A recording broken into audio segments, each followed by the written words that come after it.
Welcome to the hearing of the Privacy, Technology, and the Law Subcommittee. Thank my partner in this effort, Senator Hawley, ranking member, and I particularly want to thank Senator Durbin, Chairman of the Judiciary Committee, and he will be speaking shortly. This hearing is on the oversight of artificial intelligence, the first in a series of hearings intended to write the rules of AI. Our goal is to demystify and hold accountable those new technologies to avoid some of the mistakes of the past. And now for some introductory remarks. Too often, we have seen what happens when technology outpaces regulation. The unbridled exploitation of personal data, the proliferation of disinformation, and the deepening of societal inequalities. We have seen how algorithmic biases can perpetuate discrimination and prejudice, and how the lack of this is not the future we want. If you were listening from home, you might have thought that voice was mine and the words from me, but in fact, that voice was not mine. The words were not mine. And the audio was an AI voice cloning software trained on my floor speeches. The remarks were written by ChatGPT when it was asked how I would open this hearing. And you heard just now the result. I asked ChatGPT, why did you pick those themes and that content? And it answered, and I'm quoting, Blumenthal has a strong record in advocating for consumer protection and civil rights. He has been vocal about issues such as data privacy and the potential for discrimination in algorithmic decision-making. Therefore, the statement emphasizes these aspects. Mr. Altman, I appreciate ChatGPT's endorsement. In all seriousness, this apparent reasoning is pretty impressive. I am sure that we'll look back in a decade and view ChatGPT and GPT-4 like we do the first cell phone, those big clunky things that we used to carry around. But we recognize that we are on the verge, really, of a new era. The audio and my playing it may strike you as curious or humorous, but what reverberated in my mind was, what if I had asked it, and what if it had provided an endorsement of Ukraine surrendering or Vladimir Putin's leadership? That would have been really frightening, and the prospect is more than a little scary, to use the word, Mr. Altman, you have used yourself. And I think you have been very constructive in calling attention to the pitfalls as well as the promise, and that's the reason why we wanted you to be here today, and we thank you and our other witnesses for joining us. For several months now, the public has been fascinated with GPT, DALL-E, and other AI tools.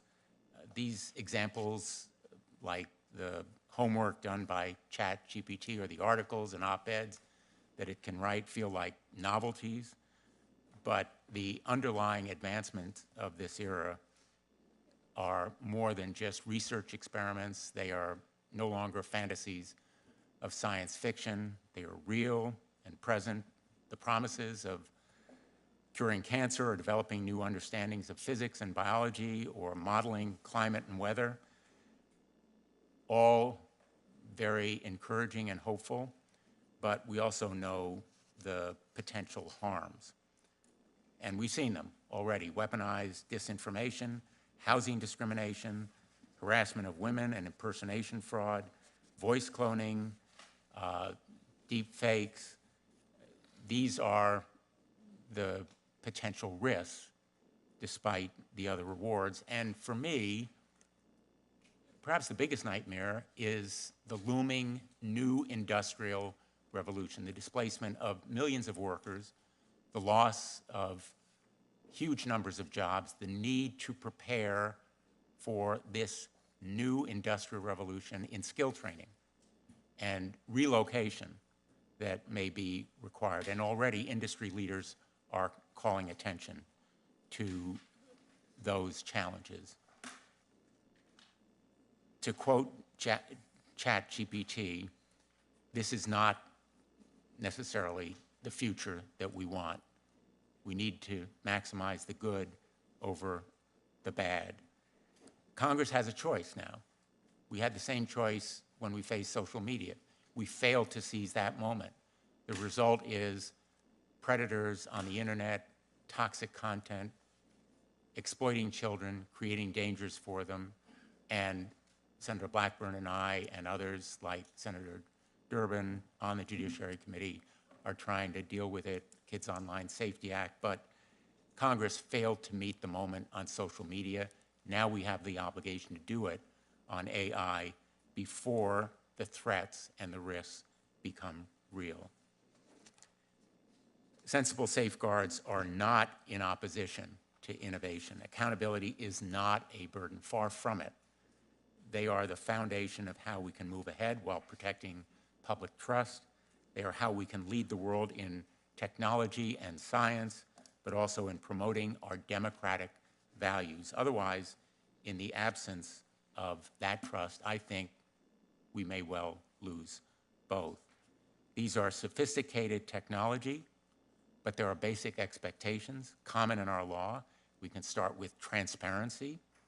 AI companies ought to be required to test their systems, disclose known risks, and allow independent researcher access. We can establish scorecards and nutrition labels to encourage competition based on safety and trustworthiness. Limitations on use. There are places where the risk of AI is so extreme that we ought to impose restrictions or even ban their use, especially when it comes to commercial invasions of privacy for profit and decisions that affect people's livelihoods. And of course, accountability or liability. When AI companies and their clients cause harm, they should be held liable. We should not repeat our past mistakes. For example, Section 230, forcing companies to think ahead and be responsible for the ramifications of their business decisions can be the most powerful tool of all. Garbage in, garbage out. The principle still applies. We ought to beware of the garbage, whether it's going into these platforms or coming out of them. And the ideas that we develop in this hearing, I think, will provide a solid path forward. I look forward to discussing them with you today, and I will just finish on this note. The AI industry doesn't have to wait for Congress. I hope there are ideas and feedback from this discussion and from the industry and voluntary action, such as we've seen lacking in many social media platforms, and the consequences have been huge. So I'm hoping that we will elevate rather than have a race to the bottom, and I think these hearings will be an important part of this conversation. This one is only the first. The ranking member and I have agreed there should be more, and we're going to invite other industry leaders. Some have committed to come, experts, academics, and the public, we hope, will participate. And with that, I will turn to the ranking member, Senator Hawley.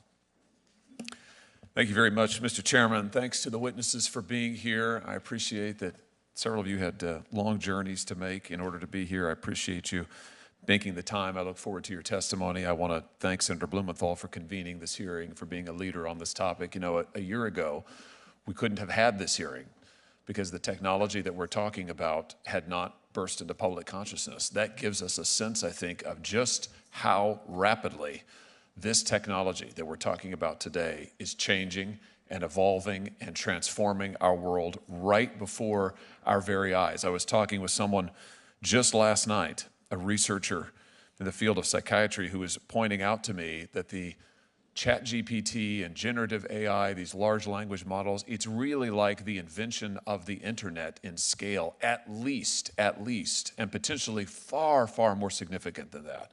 We could be looking at one of the most significant technological innovations in human history. And I think my question is, what kind of an innovation is it going to be?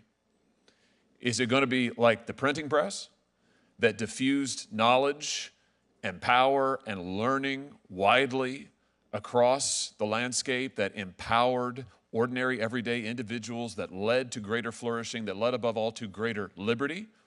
Or is it going to be more like the atom bomb? Huge technological breakthrough, but the consequences, severe, terrible, continue to haunt us to this day. I don't know the answer to that question. I don't think any of us in the room know the answer to that question, because I think the answer has not yet been written. And to a certain extent, it's up to us here and to us as the American people to write the answer. What kind of technology will this be? How will we use it to better our lives? How will we use it to actually harness the power of technological innovation for the good of the American people, for the liberty of the American people, not for the power of the few? You know, I was reminded of the psychologist and writer Carl Jung, who said at the beginning of the last century that our ability for technological innovation, our capacity for technological revolution had far outpaced our ethical and moral ability to apply and harness the technology we developed. That was a century ago. I think the story of the 20th century largely bore him out. And I just wonder, what will we say as we look back at this moment about these new technologies, about generative AI, about these language models, and about the hosts of other AI capacities that are even right now under development, not just in this country, but in China, at the countries of our adversaries, and all around the world. I mean, I think the question that Jung posed is really the question that faces us. Will we strike that balance between technological innovation and our ethical and moral responsibility to humanity, to liberty, to the freedom of this country? And I hope that today's hearing will take us a step closer to that answer. Thank you, Mr. Chairman. Thanks, Senator Hawley. I'm going to turn to the Chairman of the Judiciary Committee and the Ranking Member, Senator Graham, if they have opening remarks as well. Yes, Mr. Chairman, thank you very much, and Senator Hawley as well. Last week in this committee, full committee, Senate Judiciary Committee, we dealt with an issue that had been waiting for attention for almost 2 decades, and that is what to do with the social media when it comes to the abuse of children. We had 4 bills initially that were considered by this committee, and what may be history in the making, we passed all 4 bills with unanimous roll calls. Unanimous roll calls. I can't remember another time when we've done that in an issue that important. It's an indication, I think, of the important position of this committee in the national debate on issues that affect every single family and affect our future in a profound way. 1989 was a historic watershed year in America because that's when Seinfeld arrived. And we had a sitcom which was supposedly about little or nothing, which turned out to be enduring. I like to watch it, obviously, and I'm always marvel when they show the phones that he used in 1989. And I think about those in comparison to what we carry around in our pockets today. It's a dramatic change. And I guess the question as I look at that is, does this change in phone technology that we've witnessed through the sitcom really exemplify a profound change in America, still unanswered? But the very basic question we face is whether or not this issue of AI is a quantitative change in technology or a qualitative change. The suggestions that I've heard from experts in the field suggest it's qualitative. Is it AI fundamentally different? Is it a game changer? Is it so disruptive that we need to treat it differently than other forms of innovation? That's the starting point. And the second starting point is one that's humbling, and that is the fact when you look at the record of Congress in dealing with innovation, technology, and rapid change, we're not designed for that. In fact, the Senate was not created for that purpose, but just the opposite. Slow things down, take a harder look at it, don't react to public sentiment, make sure you're doing the right thing. Well, I've heard of the potential, the positive potential of AI, and it is enormous.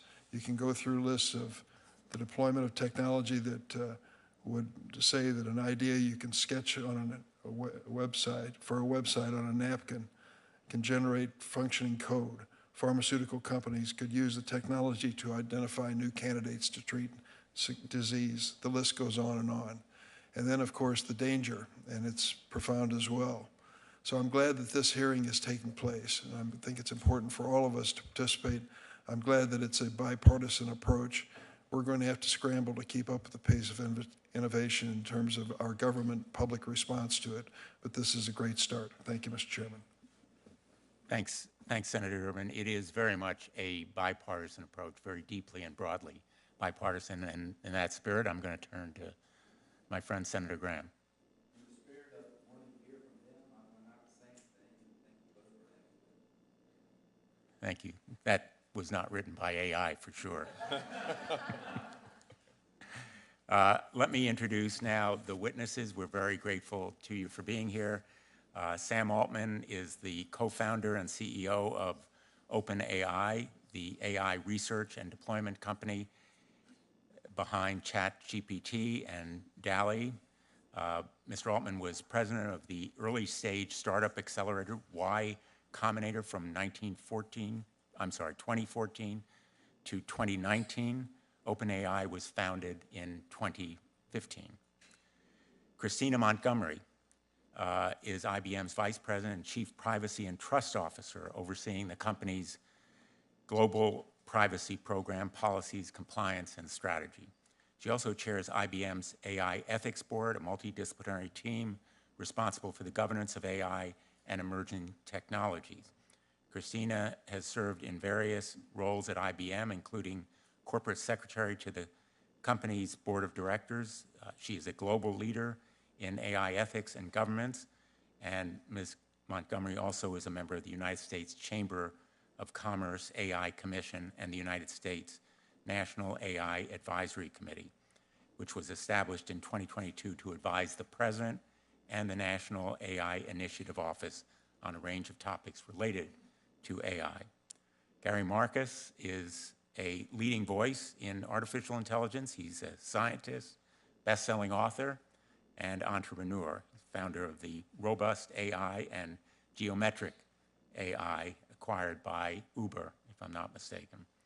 An emeritus professor of psychology and neuroscience at NYU, Mr. Marcus is well known for his challenges to contemporary AI, anticipating many of the current limitations decades in advance, and for his research in human language development and cognitive neuroscience. Thank you for being here. And as you may know, our custom on the Judiciary Committee is to swear in our witnesses before they testify. So if you would all please rise and raise your right hand. Do you solemnly swear that the testimony that you are going to give is the truth, the whole truth, and nothing but the truth, so help you God? Thank you. Mr. Altman, we're going to begin with you, if that's okay. Thank you. Thank you, Chairman Blumenthal, Ranking Member Hawley, members of the Judiciary Committee. Thank you for the opportunity to speak to you today about large neural networks. It's really an honor to be here, even more so in the moment than I expected. My name is Sam Altman. I'm the Chief Executive Officer of OpenAI. OpenAI was founded on the belief that artificial intelligence has the potential to improve nearly every aspect of our lives, but also that it creates serious risks we have to work together to manage. We're here because people love this technology. We think it can be a printing press moment. We have to work together to make it so. OpenAI is an unusual company, and we set it up that way because AI is an unusual technology. We are governed by a nonprofit, and our activities are driven by our mission and our charter, which commit us to working to ensure that the broad distribution of the benefits of AI and to maximizing the safety of AI systems. We are working to build tools that one day can help us make new discoveries and address some of humanity's biggest challenges, like climate change and curing cancer. Our current systems aren't yet capable of doing these things, but it has been immensely gratifying to watch many people around the world get so much value from what these systems can already do today. We love seeing people use our tools to create, to learn, to be more productive. We're very optimistic that there are going to be fantastic jobs in the future, and that current jobs can get much better. We also love seeing what developers are doing to improve lives. For example, Be My Eyes used our new multimodal technology in GPT-4 to help visually impaired individuals navigate their environment. We believe that the benefits of the tools we have deployed so far vastly outweigh the risks, but ensuring their safety is vital to our work, and we make significant efforts to ensure that safety is built into our systems at all levels. Before releasing any new system, OpenAI conducts extensive testing, engages external experts for detailed reviews and independent audits, improves the model's behavior, and implements robust safety and monitoring systems. Before we released GPT-4, our latest model, we spent over 6 months conducting extensive evaluations, external red teaming, and dangerous capability testing. We are proud of the progress that we made. GPT-4 is more likely to respond helpfully and truthfully and refuse harmful requests than any other widely deployed model of similar capability. However, we think that regulatory intervention by governments will be critical to mitigate the risks of increasingly powerful models. For example, the US government might consider a combination of licensing and testing requirements for development and release of AI models above a threshold of capabilities. There are several other areas I mentioned in my written testimony where I believe that companies like ours can partner with governments, including ensuring that the most powerful AI models adhere to a set of safety requirements, facilitating processes to develop and update safety measures, and examining opportunities for global coordination. And as you mentioned, I think it's important that companies have their own responsibility here, no matter what Congress does. This is a remarkable time to be working on artificial intelligence. But as this technology advances, we understand that people are anxious about how it could change the way we live. We are too. But we believe that we can and must work together to identify and manage the potential downsides so that we can all enjoy the tremendous upsides. It is essential that powerful AI is developed with democratic values in mind, and this means that US leadership is critical. I believe that we will be able to mitigate the risks in front of us and really capitalize on this technology's potential to grow the US economy and the world's, and I look forward to working with you all to meet this moment, and I look forward to answering your questions. Thank you. Thank you, Mr. Altman. Ms. Montgomery. Chairman Blumenthal, Ranking Member Hawley, and members of the subcommittee, thank you for today's opportunity to present. AI is not new, but it's certainly having a moment. Recent breakthroughs in generative AI and the technology's dramatic surge in the public attention has rightfully raised serious questions at the heart of today's hearing. What are AI's potential impacts on society? What do we do about bias? What about misinformation, misuse, or harmful content generated by AI systems? Senators, these are the right questions, and I applaud you for convening today's hearing to address them head on. While AI may be having its moment, the moment for government to play a role has not passed us by. This period of focused public attention on AI is precisely the time to define and build the right guardrails to protect people and their interests. But at its core, AI is just a tool, and tools can serve different purposes. To that end, IBM urges Congress to adopt a precision regulation approach to AI. This means establishing rules to govern the deployment of AI in specific use cases, not regulating the technology itself. Such an approach would involve 4 things. First, different rules for different risks. The strongest regulation should be applied to use cases with the greatest risks to people and society. Second, clearly defining risks. There must be clear guidance on AI uses or categories of AI-supported activity that are inherently high risk. This common definition is key to enabling a clear understanding of what regulatory requirements will apply in different use cases and contexts. Third, be transparent. So AI shouldn't be hidden. Consumers should know when they're interacting with an AI system and that they have recourse to engage with a real person should they so desire. No person anywhere should be tricked into interacting with an AI system. And finally, showing the impact. For higher risk use cases, companies should be required to conduct impact assessments that show how their systems perform against tests for bias and other ways that they could potentially impact the public and to attest that they've done so. By following risk-based, use case-specific approach at the core of precision regulation, Congress can mitigate the potential risks of AI without hindering innovation. But businesses also play a critical role in ensuring the responsible deployment of AI. Companies active in developing or using AI must have strong internal governance, including, among other things, designating a lead AI ethics official responsible for an organization's trustworthy AI strategy, standing up an ethics board or a similar function as a centralized clearinghouse for resources to help guide implementation of that strategy. IBM has taken both of these steps, and we continue calling on our industry peers to follow suit.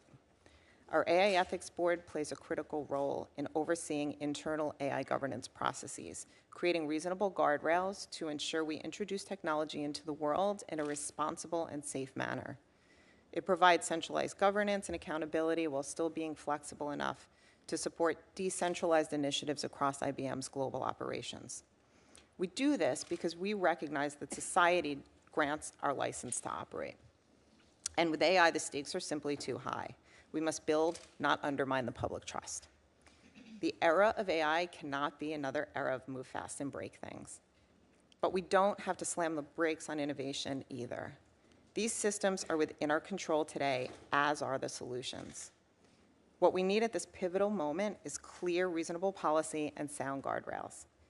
These guardrails should be matched with meaningful steps by the business community to do their part. Congress and the business community must work together to get this right. The American people deserve no less. Thank you for your time, and I look forward to your questions. Thank you, Professor Marcus.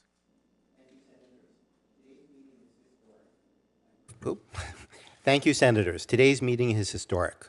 I'm profoundly grateful to be here. I come as a scientist, someone who's founded AI companies, and as someone who genuinely loves AI, but who is increasingly worried. There are benefits, but we don't yet know whether they will outweigh the risks. Fundamentally, these new systems are going to be destabilizing.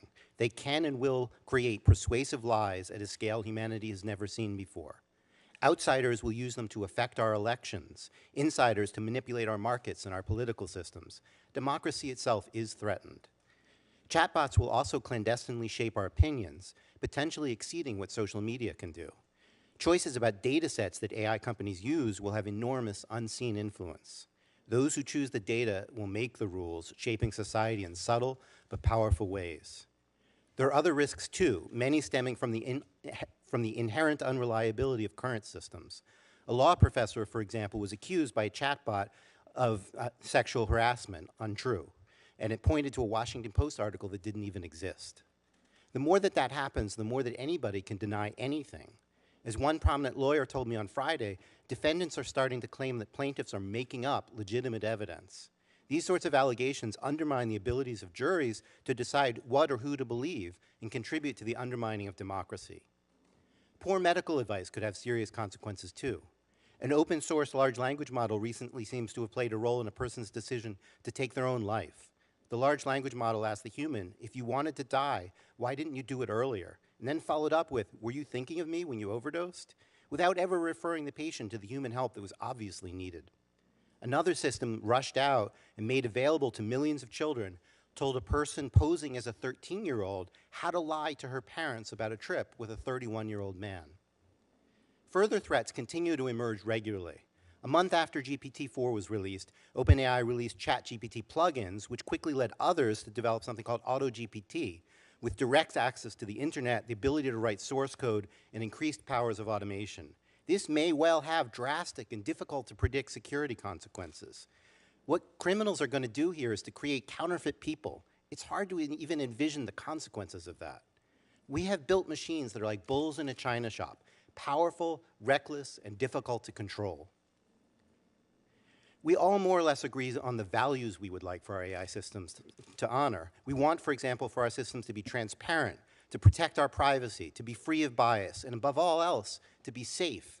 But current systems are not in line with these values. Current systems are not transparent. They do not adequately protect our privacy, and they continue to perpetuate bias. And even their makers don't entirely understand how they work.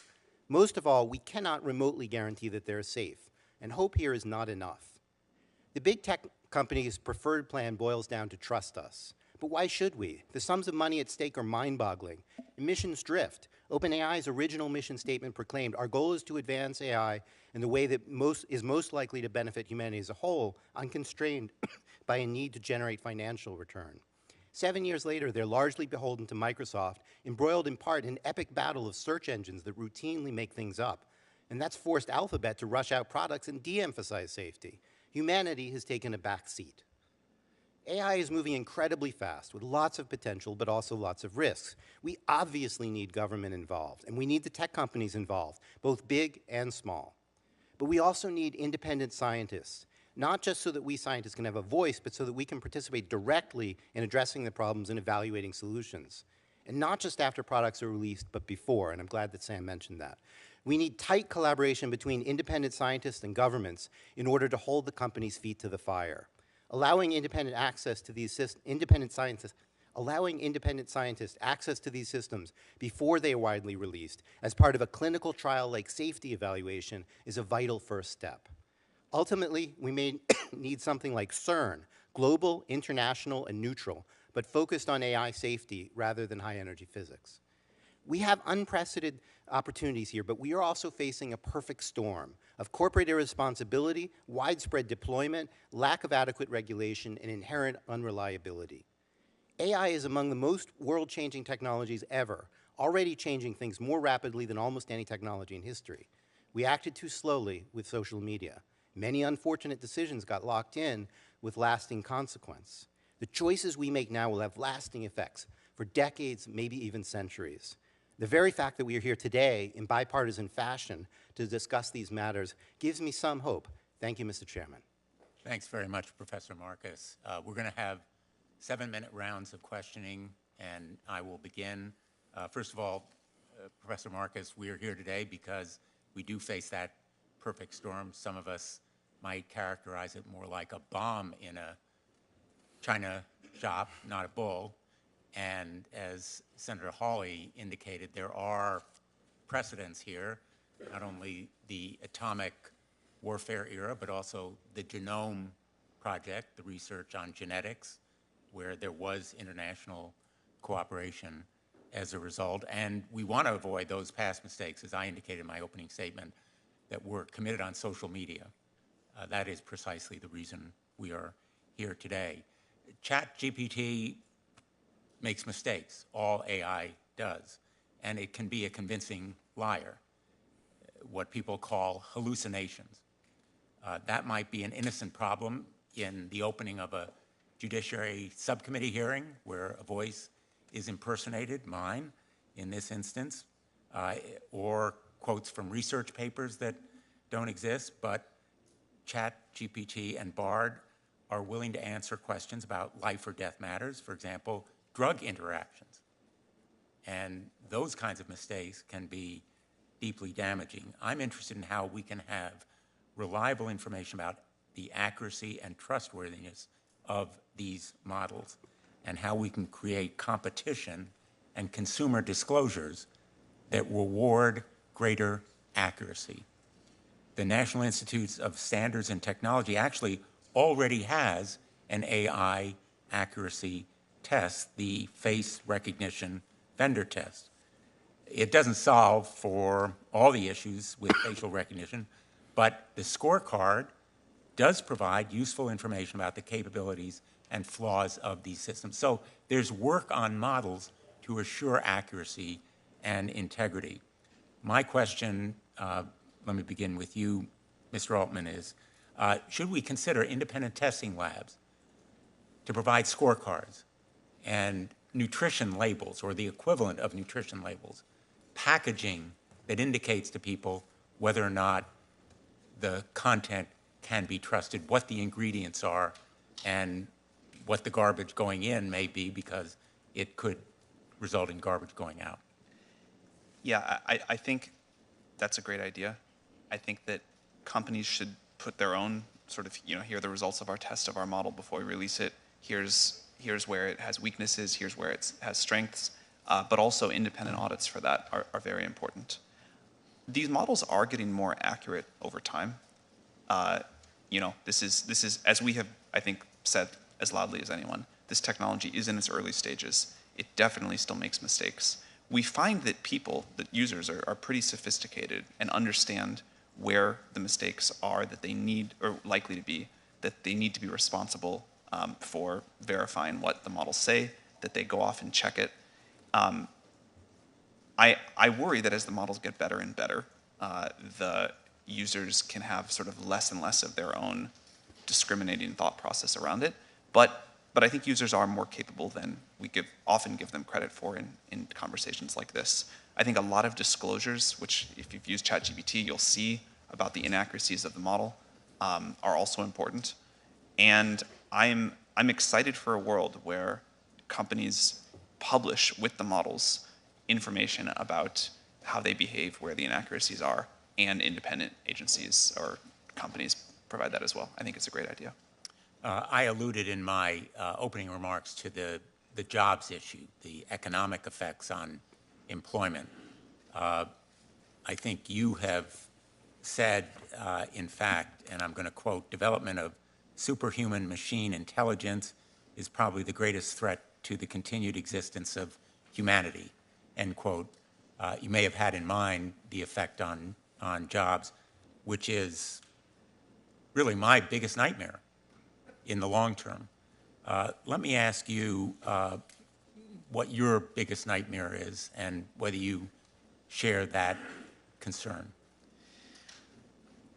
Like with all technological revolutions, I expect there to be significant impact on jobs, but exactly what that impact looks like is very difficult to predict. If we went back to the other side of a previous technological revolution, talking about the jobs that exist on the other side, you can go back and read books of this. It's what people said at the time. It's difficult.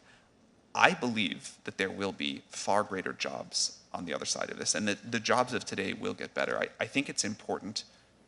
First of all, I think it's important to understand and think about GPT-4 as a tool, not a creature, which is easy to get confused, and it's a tool that people have a great deal of control over and how they use it.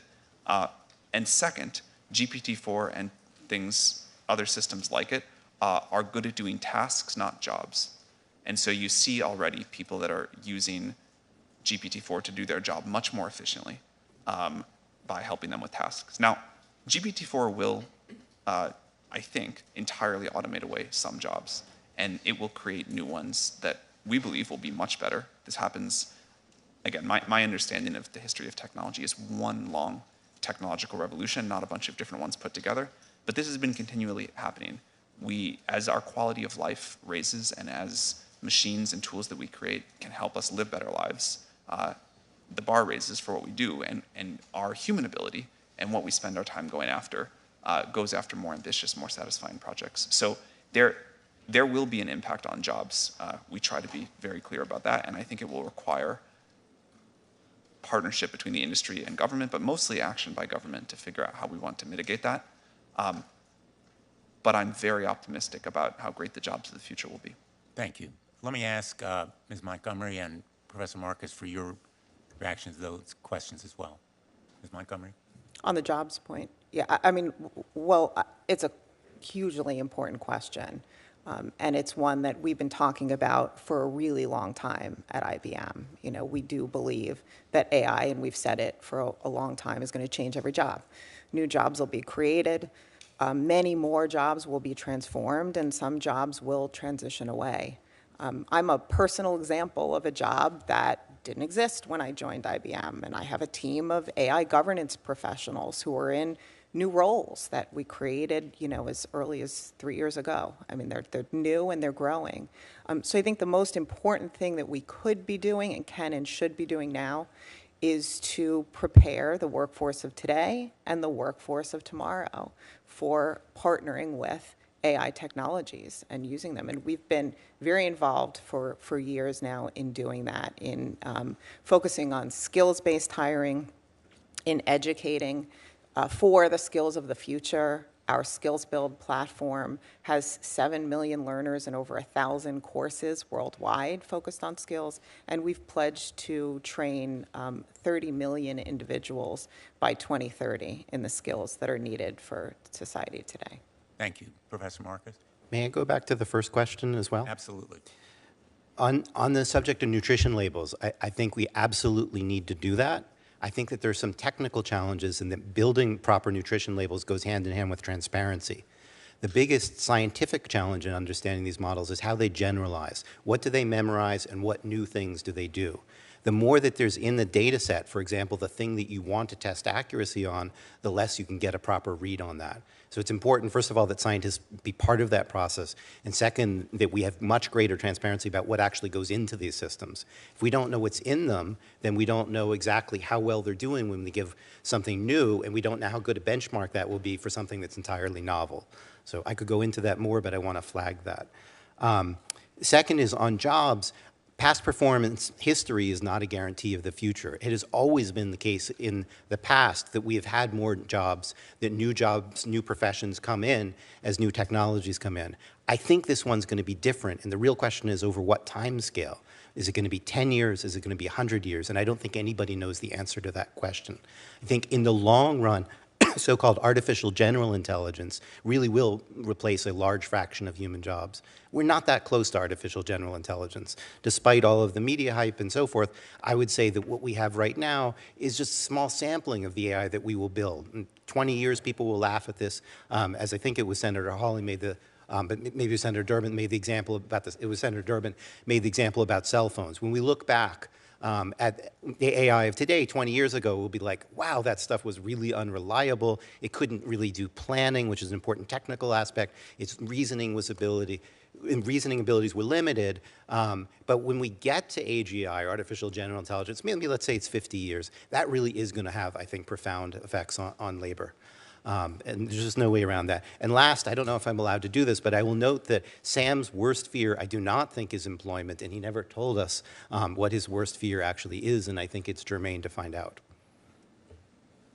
Thank you. I'm going to ask Mr. Altman if he cares to respond. Yeah.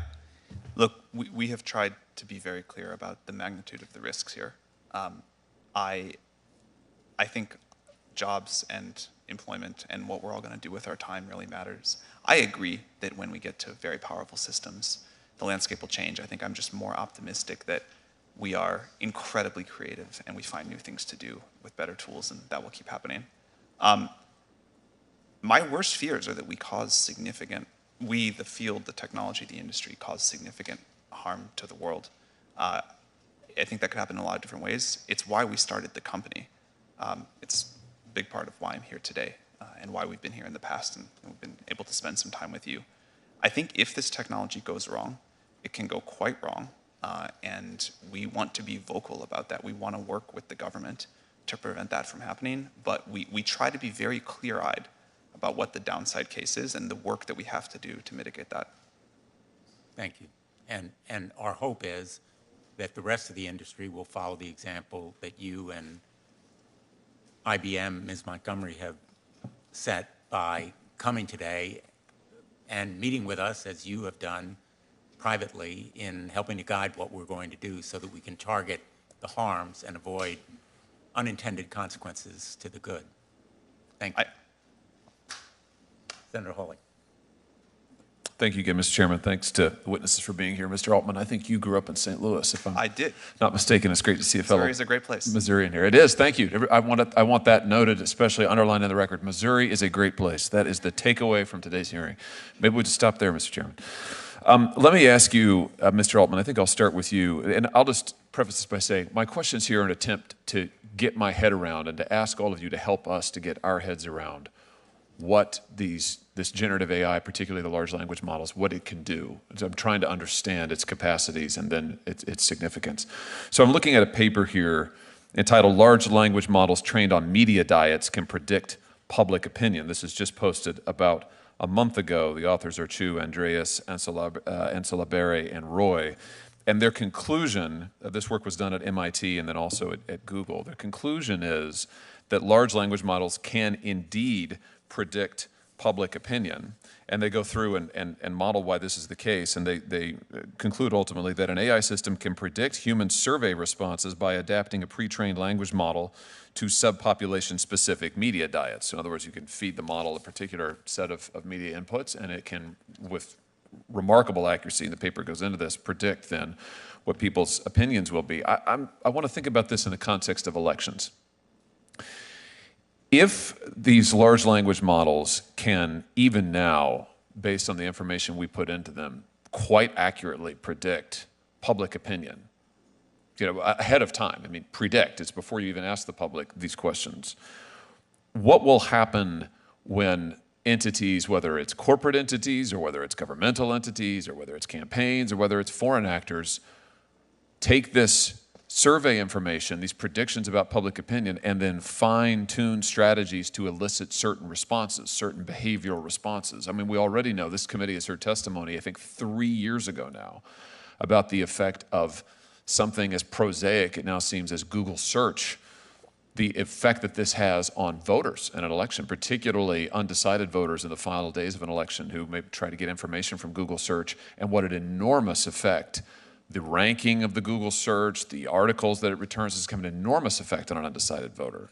This, of course, is orders of magnitude, far more powerful, far more significant, far more directive, if you like. So, Mr. Altman, maybe you can help me understand here what some of the significance of this is. Should we be concerned about models that can, large language models, that can predict, survey opinion, and then can help organizations, entities fine-tune strategies to elicit behaviors from voters? Should we be worried about this for our elections? Yeah. Thank you, Senator Hawley, for the question. It's one of my areas of greatest concern, the more general ability of these models to manipulate, to persuade, to provide sort of one-on-one, interactive disinformation. I think that's like a broader version of what you're talking about, but given that we're going to face an election next year and these models are getting better, I think this is a significant area of concern. I think there's a lot of policies that companies can voluntarily adopt, and I'm happy to talk about what we do there. I do think some regulation would be quite wise on this topic. Someone mentioned earlier, it's something we really agree with. People need to know if they're talking to an AI, if content that they're looking at might be generated or might not. I think it's a great thing to do, is to make that clear. I think we also will need rules, guidelines about what's expected in terms of disclosure from a company providing a model that could have these sorts of abilities that you talk about. So I'm nervous about it. I think people are able to adapt quite quickly. When Photoshop came onto the scene a long time ago, for a while people were really quite fooled by Photoshopped images, and then pretty quickly developed an understanding that images might be Photoshopped. This will be like that, but on steroids. And the interactivity, the ability to really model, predict humans well, as you talked about, I think is going to require a combination of companies doing the right thing, regulation, and public education. Professor Marcus, do you want to address this? Yeah, I'd like to add two things. One is in the appendix to my remarks, I have two papers to make you even more concerned.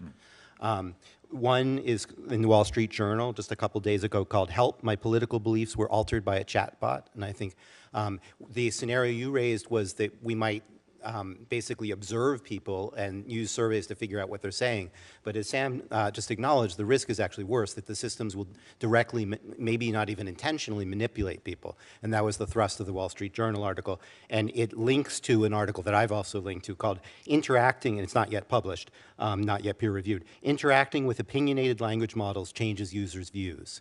And this comes back ultimately to data. One of the things that I'm most concerned about with GPT-4 is that we don't know what it's trained on. I guess Sam knows, but the rest of us do not. And what it is trained on has consequences for essentially the biases of the system. We could talk about that in technical terms. But how these systems might lead people about depends very heavily on what data is trained on them. And so we need transparency about that, and we probably need scientists in there doing analysis in order to understand what the political influences of, for example, of these systems might be. And it's not just about politics. It can be about health. It could be about anything. These systems absorb a lot of data, and then what they say reflects that data. And they're going to do it differently depending on what's in that data. So it makes a difference if they're trained on the Wall Street Journal as opposed to the New York Times or Reddit. I mean, actually, they're largely trained on all of this stuff, but we don't really understand the composition of that. And so we have this issue of potential manipulation, and it's even more complex than that because it's subtle manipulation. People may not be aware of what's going on. That was the point of both the Wall Street Journal article and the other article that I called your attention to. Let me ask you about AI systems trained on personal data, the kind of data that, for instance, the social media companies, the major platforms, Google, Meta, et cetera, collect on all of us routinely. And we've had many a chat about this in this committee over many a year now, but the massive amounts of data, personal data, that the companies have on each one of us. An AI system that is trained on that individual data, that knows each of us better than ourselves, and also knows the billions of data points about human behavior, human language interaction generally. Can't we foresee an AI system that is extraordinarily good at determining what will grab human attention and what will keep an individual's attention?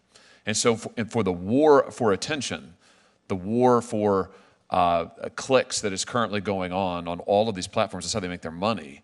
I'm just imagining an AI system, these AI models supercharging that war for attention such that we now have technology that will allow individual targeting of a kind we have never even imagined before, where the AI will know exactly what Sam Altman finds attention grabbing. We'll know exactly what Josh Hawley finds attention grabbing. We'll be able to grab our attention and then elicit responses from us in a way that we have heretofore not even been able to imagine. Should we be concerned about that for its corporate applications, for the monetary applications, for the manipulation that could come from that? Mr. Altman. Yes, we should be concerned about that. To be clear, OpenAI does not, we're not off, we don't have an ad-based business model, so we're not trying to build up these profiles of our users. We're not trying to get them to use it more. Actually, we'd love it if they use it less because we don't have enough GPUs. But I think other companies are already, and certainly will in the future, use AI models to create very good ad predictions of what a user will like. I think that's already happening in many ways. Ms. Marcus, anything you want to add on? Yes, and perhaps Ms. Montgomery will want to too, as well, I don't know. But hyper-targeting of advertising is definitely going to come. I agree that that's not been OpenAI's business model. Of course, now they're working for Microsoft, and I don't know what's in Microsoft's thoughts, but we will definitely see it. Maybe it will be with open source language models. I don't know. But the technology there is, let's say, partway there to being able to do that, and we'll certainly get there. So we're an enterprise technology company, not consumer focused, so the space isn't one that we necessarily operate in terms of, but these issues are hugely important issues. And it's why we've been out ahead in developing the technology that will help to ensure that you can do things like produce a fact sheet that has the ingredients of what your data is trained on. Data sheets, model cards, all those types of things, and calling for, as I've mentioned today, transparency. So you know what the algorithm was trained on, and then you also know and can manage and monitor continuously over the life cycle of an AI model, the behavior and the performance of that model. Senator Durbin. Thank you. I think what's happening today in this hearing room is historic. I can't recall when we've had people representing large corporations or private sector entities come before us and plead with us to regulate them. In fact, many people in the Senate have based their careers on the opposite, that the economy will thrive if government gets the hell out of the way. And what I'm hearing instead today is that stop me before I innovate again message. And I'm just curious as to how we're going to achieve this. As I mentioned Section 230 in my opening remarks, we learned something there. We decided that in Section 230 that we were basically going to absolve the industry from liability for a period of time as it came into being. Well, Mr. Altman, on the podcast earlier this year, you agreed with host Kara Swisher that Section 230 doesn't apply to generative AI, and that developers like OpenAI should not be entitled to full immunity for harms caused by their products. So what have we learned from 230 that applies to your situation with AI? Thank you for the question, Senator. I don't know yet exactly what the right answer here is. I'd love to collaborate with you to figure it out. I do think for a very new technology, we need a new framework. Certainly companies like ours bear a lot of responsibility for the tools that we put out in the world, but tool users do as well. And how we want, and also people that will build on top of it between them and the end consumer, and how we want to come up with a liability framework there is a super important question, and we'd love to work together. The point I want to make is this. When it came to online platforms, the inclination of the government was get out of the way. This is a new industry. Don't overregulate it. In fact, give them some breathing space and see what happens. I'm not sure I'm happy with the outcome as I look at online platforms. Me either. And the harms that they've created. Problems that we've seen demonstrated in this committee. Child exploitation, cyberbullying, online drug sales, and more. I don't want to repeat that mistake again. And what I hear is the opposite suggestion from the private sector. And that is come in the front end of this thing and establish some liability standards, precision regulation. For a major company like IBM to come before this committee and say to the government, please regulate us, can you explain the difference in thinking from the past and now? Yeah, absolutely. So for us, this comes back to the issue of trust and trust in the technology. Trust is our license to operate, as I mentioned in my remarks. And so we firmly believe, and we've been calling for precision regulation of artificial intelligence for years now. This is not a new position. We think that technology needs to be deployed in a responsible and clear way, that we've taken principles around that, trust and transparency, we call them, are principles that were articulated years ago, and build them into practices. That's why we're here advocating for precision regulatory approach. So we think that AI should be regulated at the point of risk, essentially, and that's the point at which technology meets society. Let's take a look at what that might appear to be. Members of Congress are a pretty smart lot of people, maybe not as smart as we think we are many times, and government certainly has a capacity to do amazing things.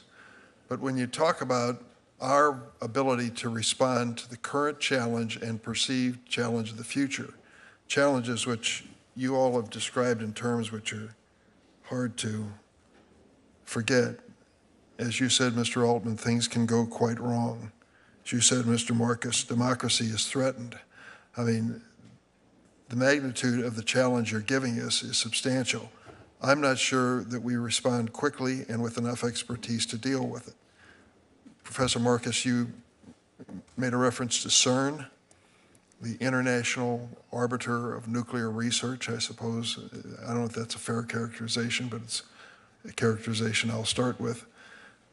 What is it, what agency of this government do you think exists that could respond to the challenge that you've laid down today? We have many agencies that can respond in some ways. For example, the FTC, the FCC. There are many agencies that can, but my view is that we probably need a cabinet-level organization within the United States in order to address this. And my reasoning for that is that the number of risks is large, the amount of information to keep up on is so much. I think we need a lot of technical expertise. I think we need a lot of coordination of these efforts. So there is one model here where we stick to only existing law and try to shape all of what we need to do, and each agency does their own thing. But I think that AI is going to be such a large part of our future and is so complicated and moving so fast. And this does not fully solve your problem about a dynamic world, but it's a step in that direction to have an agency that's full-time job is to do this. I personally have suggested, in fact, that we should want to do this in a global way.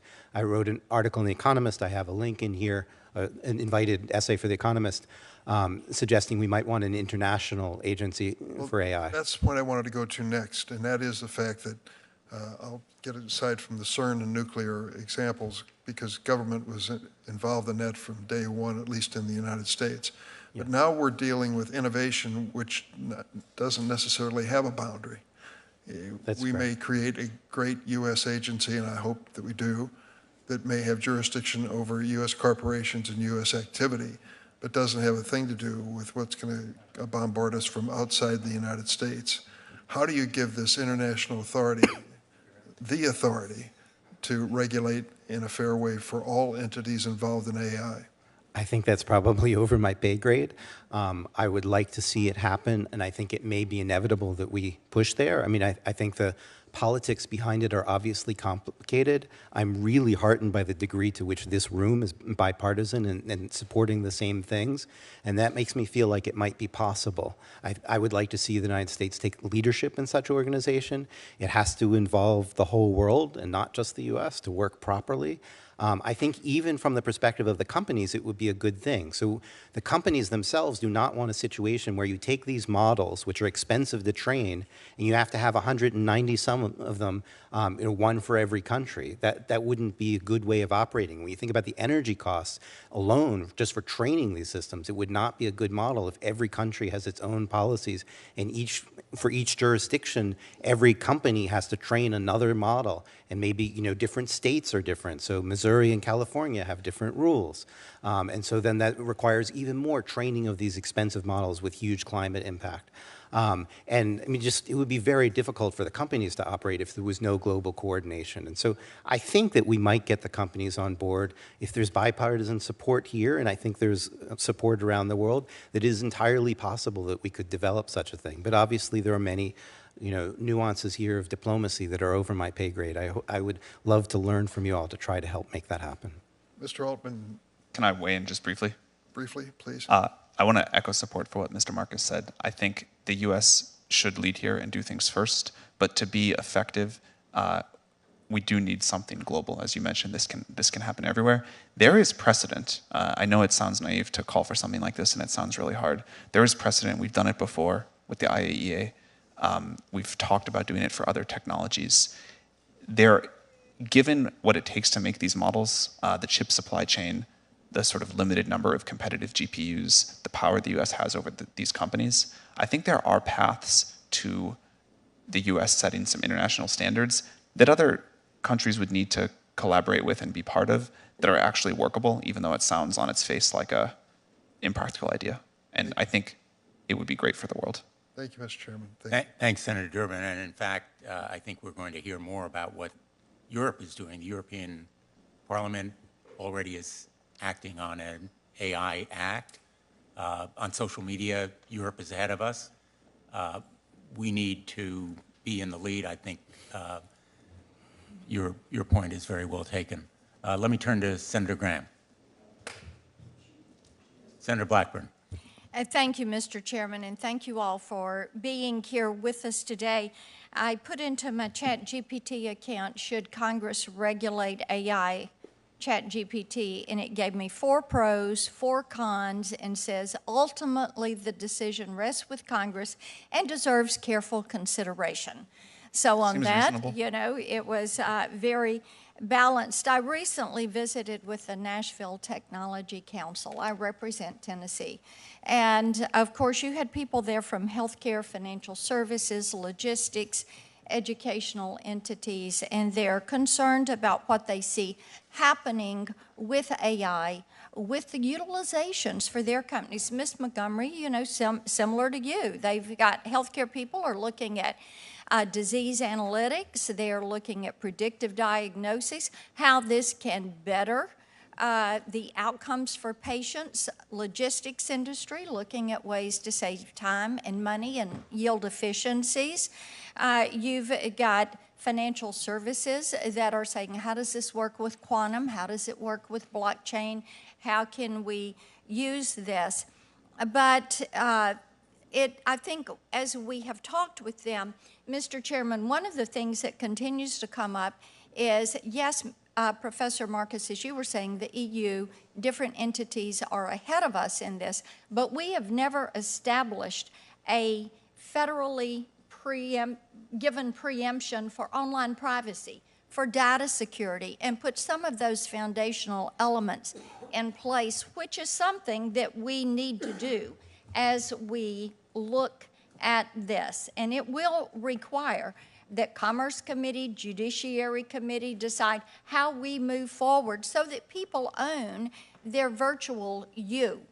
And Mr. Altman, I was glad to see last week that your OpenAI models are not going to be trained using consumer data. I think that that is important, and if we have a second round, I've got a host of questions for you on data security and privacy.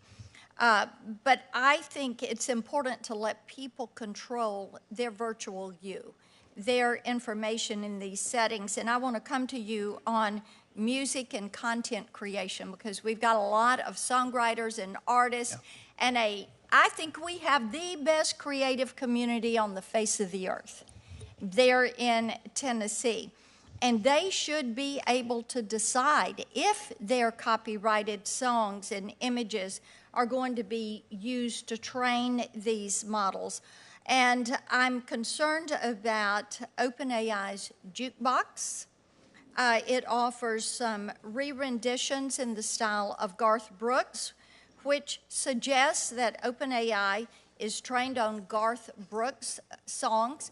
I went in this weekend and I said, write me a song that sounds like Garth Brooks. And it gave me a different version of Simple Man. So it's interesting that it would do that, but you're training it on these copyrighted songs, these MIDI files, these sound technologies. So as you do this, who owns the rights to that AI-generated material? And using your technology, could I remake a song, insert content from my favorite artist, and then own the creative rights to that song? Thank you, Senator. This is an area of great interest to us. I would say, first of all, we think that creators deserve control over how their creations are used and what happens sort of beyond the point of them releasing it into the world. Second, I think that we need to figure out new ways with this new technology that creators can win, succeed, have a vibrant life, and I'm optimistic that this will present it. Then let me ask you this. How do you compensate the artist? That's exactly what I was going to say. Okay. We're working with artists now, visual artists, musicians, to figure out what people want. There's a lot of different opinions, unfortunately, and at some point we'll have to. Let me ask you this. Do you favor something like Sound Exchange that has worked in the area of radio? I'm not familiar with Sound Exchange, I'm sorry. Streaming. Okay.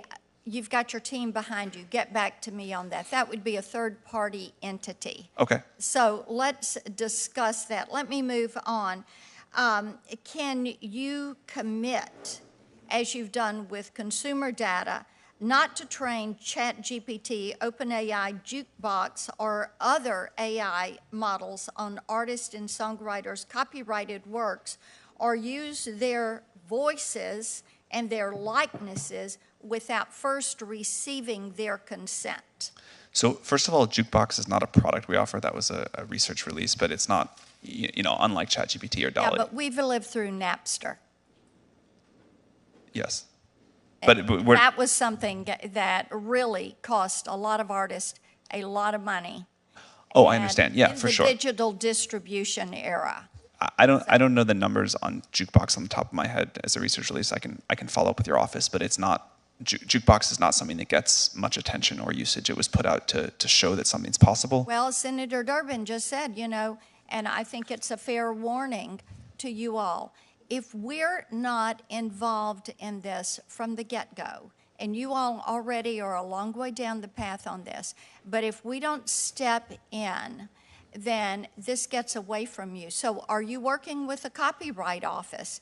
Are you considering protections for content generators and creators in generative AI? Yes, we are absolutely engaged on that. Again, to reiterate my earlier point, we think that content creators, content owners need to benefit from this technology. Exactly what the economic model is, we're still talking to artists and content owners about what they want. I think there's a lot of ways this can happen, but very clearly, no matter what the law is, the right thing to do is to make sure people get significant upside benefit from this new technology.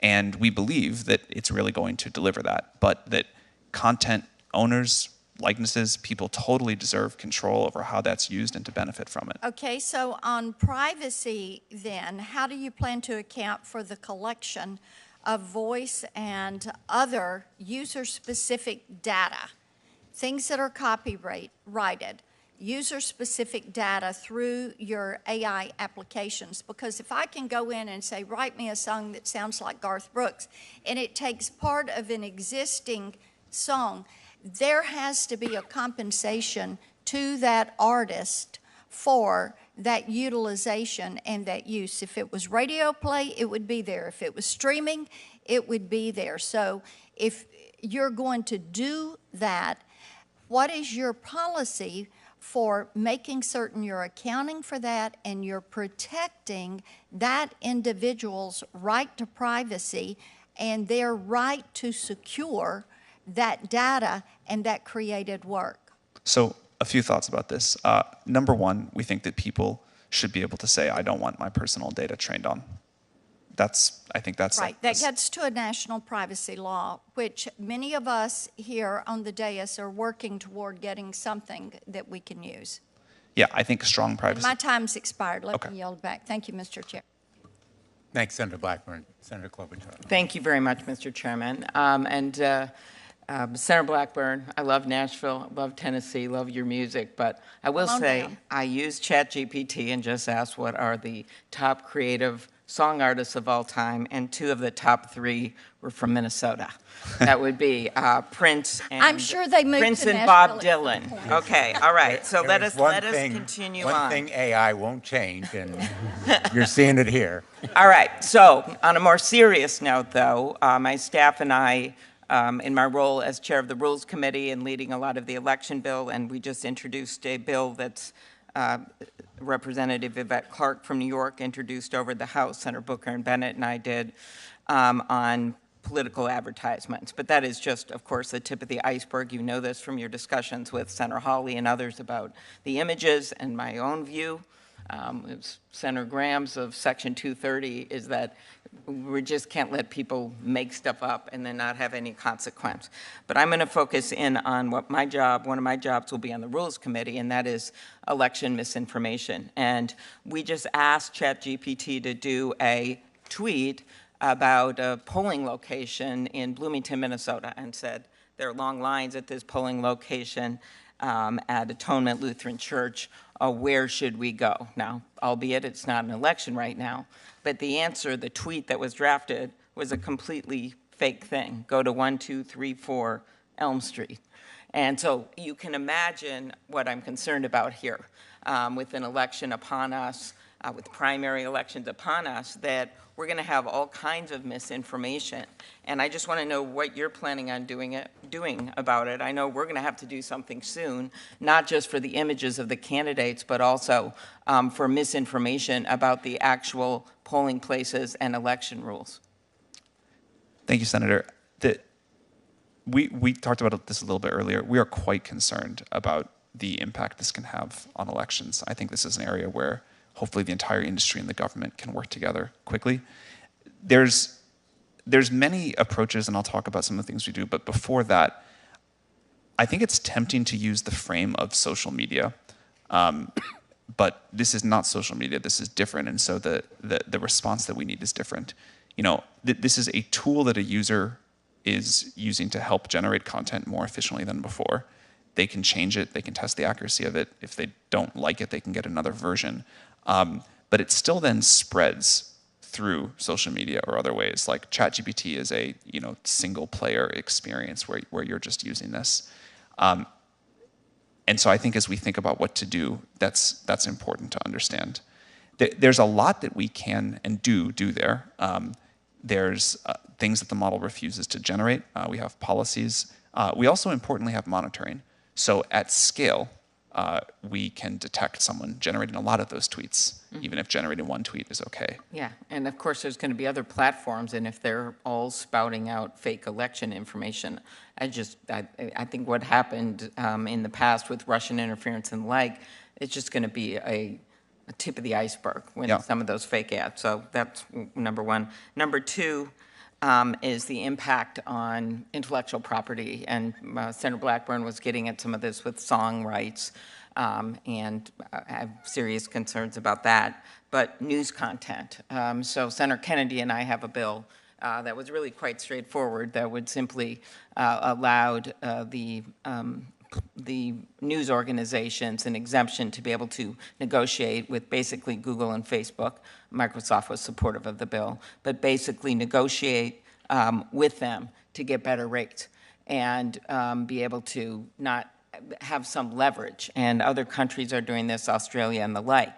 And so my question is, when we already have a study by Northwestern predicting that 1/3 of the U.S. newspapers that roughly existed 2 decades are going to be gone by 2025, unless you start compensating for everything from movies, books, yes, but also news content, we're going to lose any realistic content producers. And so I'd like your response to that. And of course, there is an exemption for copyright in Section 230.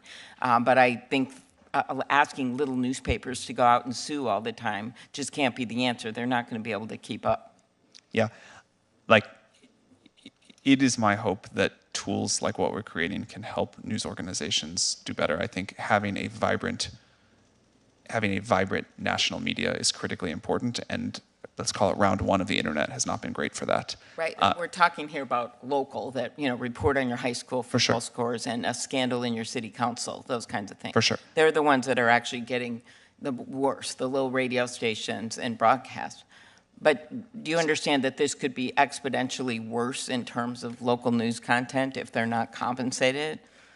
Well, because what they need is to be compensated for their content and not have it stolen. Yeah, again, our model, the current version of GPT-4 ended training in 2021. It's not a good way to find recent news, and I don't think it's a service that can do a great job of linking out. Although maybe with our plugins, it's possible.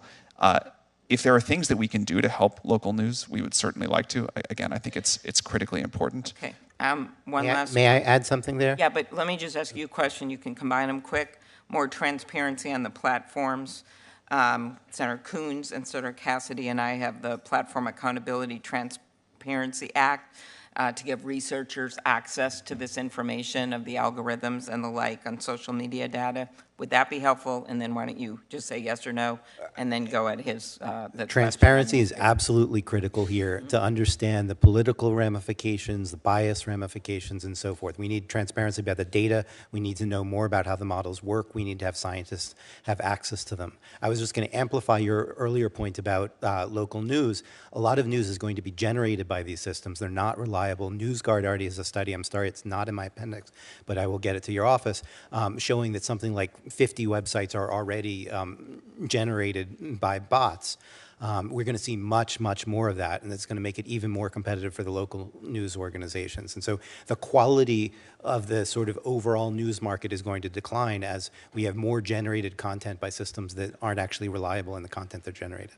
Thank you, and thank you on a very timely basis to make the argument why we have to mark up this bill again in June. I appreciate it. Thank you. Senator Graham. Thank you, Mr. Chairman, and Senator Hawley for having this. I'm trying to find out how it is different than social media and learn from the mistakes we made with social media. The idea of not suing social media companies is to allow the internet to flourish, because if I slander you, you can sue me. If you're a billboard company and you put up the slander, can you sue the billboard company? We said no. Basically, Section 230 is being used by social media companies to avoid liability for activity that other people generate. When they refuse to comply with their terms of use, a mother calls up the company and says, "This app is being used to bully my child to death. You promised in the terms of use you would prevent bullying." And she calls 3 times, she gets no response, the child kills herself, and they can't sue. Do you all agree we don't want to do that again? Yes. If I may speak for 1 second, there's a fundamental distinction between reproducing content and generating content. Yeah, but you would like liability where people are harmed. Absolutely. Yes, in fact, IBM has been publicly advocating to condition liability on a reasonable care standard. So let me just make sure I understand the law as it exists today. Mr. Altman, thank you for coming. Your company is not claiming that Section 230 applies to the tool you have created. Yeah, we're claiming we need to work together to find a totally new approach. I don't think Section 230 is even the right framework. Okay, so under the law it exists today, this tool you create, if I'm harmed by it, can I sue you? That is beyond my area of legal Have expertise. you ever been sued? Not for that, no. Have you ever been sued at all, your company? Yeah, OpenAI gets sued. Huh? Yeah, we've gotten sued before. Okay, and what for? I mean, they've mostly been like pretty frivolous things, like I think happens to any company. But like the examples my colleagues have given from artificial intelligence that could literally ruin our lives, can we go to the company that created that tool and sue them? Is that your understanding? Yeah, I think there needs to be clear responsibility by the companies. But you're not claiming any kind of legal protection like Section 230 applies to your industry. Is that correct? No, I don't think we're saying anything like Mr. that. Marcus, when it comes to consumers, there seems to be like 3 time-tested ways to protect consumers against any product. Statutory schemes, which are non-existent here. Legal systems, which may be here but not social media, and agencies. Go back to Senator Hawley. The atom bomb has put a cloud over humanity, but nuclear power could be one of the solutions to climate change. So what I'm trying to do is make sure that you just can't go build a nuclear power plant. Hey, Bob, what would you like to do today? Let's go build a nuclear power plant. You have a Nuclear Regulatory Commission that governs how you build a plant and is licensed. Do you agree, Mr. Altman, that these tools you're creating should be licensed? Yeah, we've been calling for this. We think any... That's the simplest way. You get a license, and do you agree with me that the simplest way and the most effective way is to have an agency that is more nimble and smarter than Congress, which should be easy to create, overlooking what you do? Yes, we'd be enthusiastic about that. You agree with that, Mr. Marcus? Absolutely. You agree with that, Ms. Montgomery? I would have some nuances. I think we need to build on what we have in place already today. We don't have an agency Regulators. that's working. Wait a minute. Nope. We don't have an agency that regulates the technology. So should we have one? But a lot of the issues, I don't think so. A lot of the Okay, issues. wait a minute. So IBM says we don't need an agency. Interesting. Should we have a license required for these tools? So what we believe is that we need to That's a simple regulate. question. Should you get a license to produce one of these tools? I think it comes back to some of them potentially, yes. So what I said at the onset is that we need to clearly define risks. Do you claim Section 230 applies in this area at all? We're not a platform company, and we've, again, long advocated for a reasonable care standard in Section 2. I just don't understand how you could say that you don't need an agency to deal with the most transformative technology maybe ever? Well, I think we have existing. Is this a transformative technology that can Yes, disrupt absolutely. life as we know it, good and bad? I think it's a transformative technology, certainly. And the conversations that we're having here today have been really bringing to light the fact that the domains and the issues. This one with you has been very enlightening to me. Mr. Altman, why are you so willing to have an agency? Senator, we've been clear about what we think the upsides are, and I think you can see from users how much they enjoy and how much value they're getting out of it, but we've also been clear about what the downsides are, and so that's why we think we need an agency. So it's a major tool to be used by a lot of people, It's a major right? new technology. Okay, if We you think build, it'll be... yeah, if you make a ladder and the ladder doesn't work, you can sue the people that made the ladder, but there's some standards out there to make a ladder. So That's why we're agreeing with you. Yeah, that's right. I think you're on the right track. So here's what my 2 cents worth for the committee is that we need to empower an agency that issues a license and can take it away.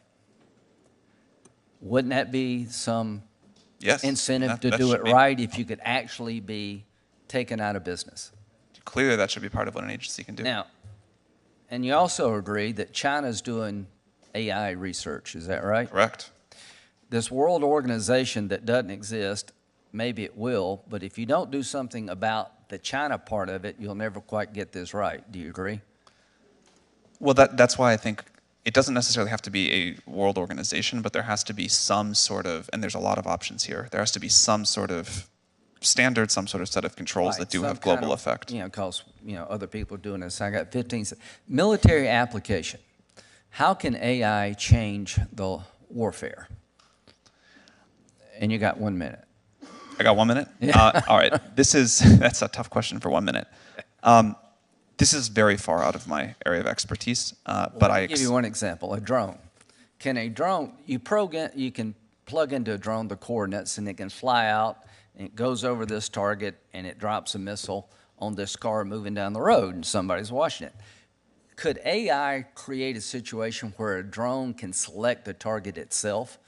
I think we shouldn't allow that. Well, can it be done? Sure. Thanks. Thanks, Senator Graham. Senator Kuhn. Thank you, Senator Blumenthal, Senator Hawley, for convening this hearing, for working closely together to come up with this compelling panel of witnesses and beginning a series of hearings on this transformational technology. We recognize the immense promise and substantial risks associated with generative AI technologies. We know these models can make us more efficient, help us learn new skills, open whole new vistas of creativity, but we also know that generative AI can authoritatively deliver wildly incorrect information. It can hallucinate, as is often described. It can impersonate loved ones. It can encourage self-destructive behaviors, and it can shape public opinion and the outcome of elections. Congress thus far has demonstrably failed to responsibly enact meaningful regulation of social media companies, with serious harms that have resulted that we don't fully understand. Senator Klobuchar referenced in her questioning a bipartisan bill that would open up social media platforms' underlying algorithms. We have struggled to even do that, to understand the underlying technology and then to move towards responsible regulation.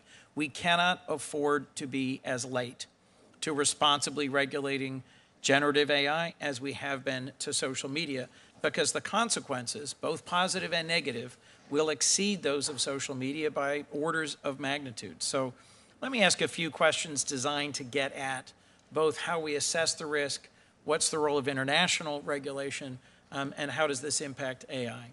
Mr. Altman, I appreciate your testimony about the ways in which OpenAI assesses the safety of your models through a process of iterative deployment. The fundamental question embedded in that process, though, is how you decide whether or not a model is safe enough to deploy and safe enough to have been built and then let go into the wild. I understand one way to prevent generative AI models from providing harmful content is to have humans identify that content and then train the algorithm to avoid it. There's another approach that's called constitutional AI that gives the model a set of values or principles to guide its decision-making. Would it be more effective to give models these kinds of rules instead of trying to require or compel training the model on all the different potentials for harmful content?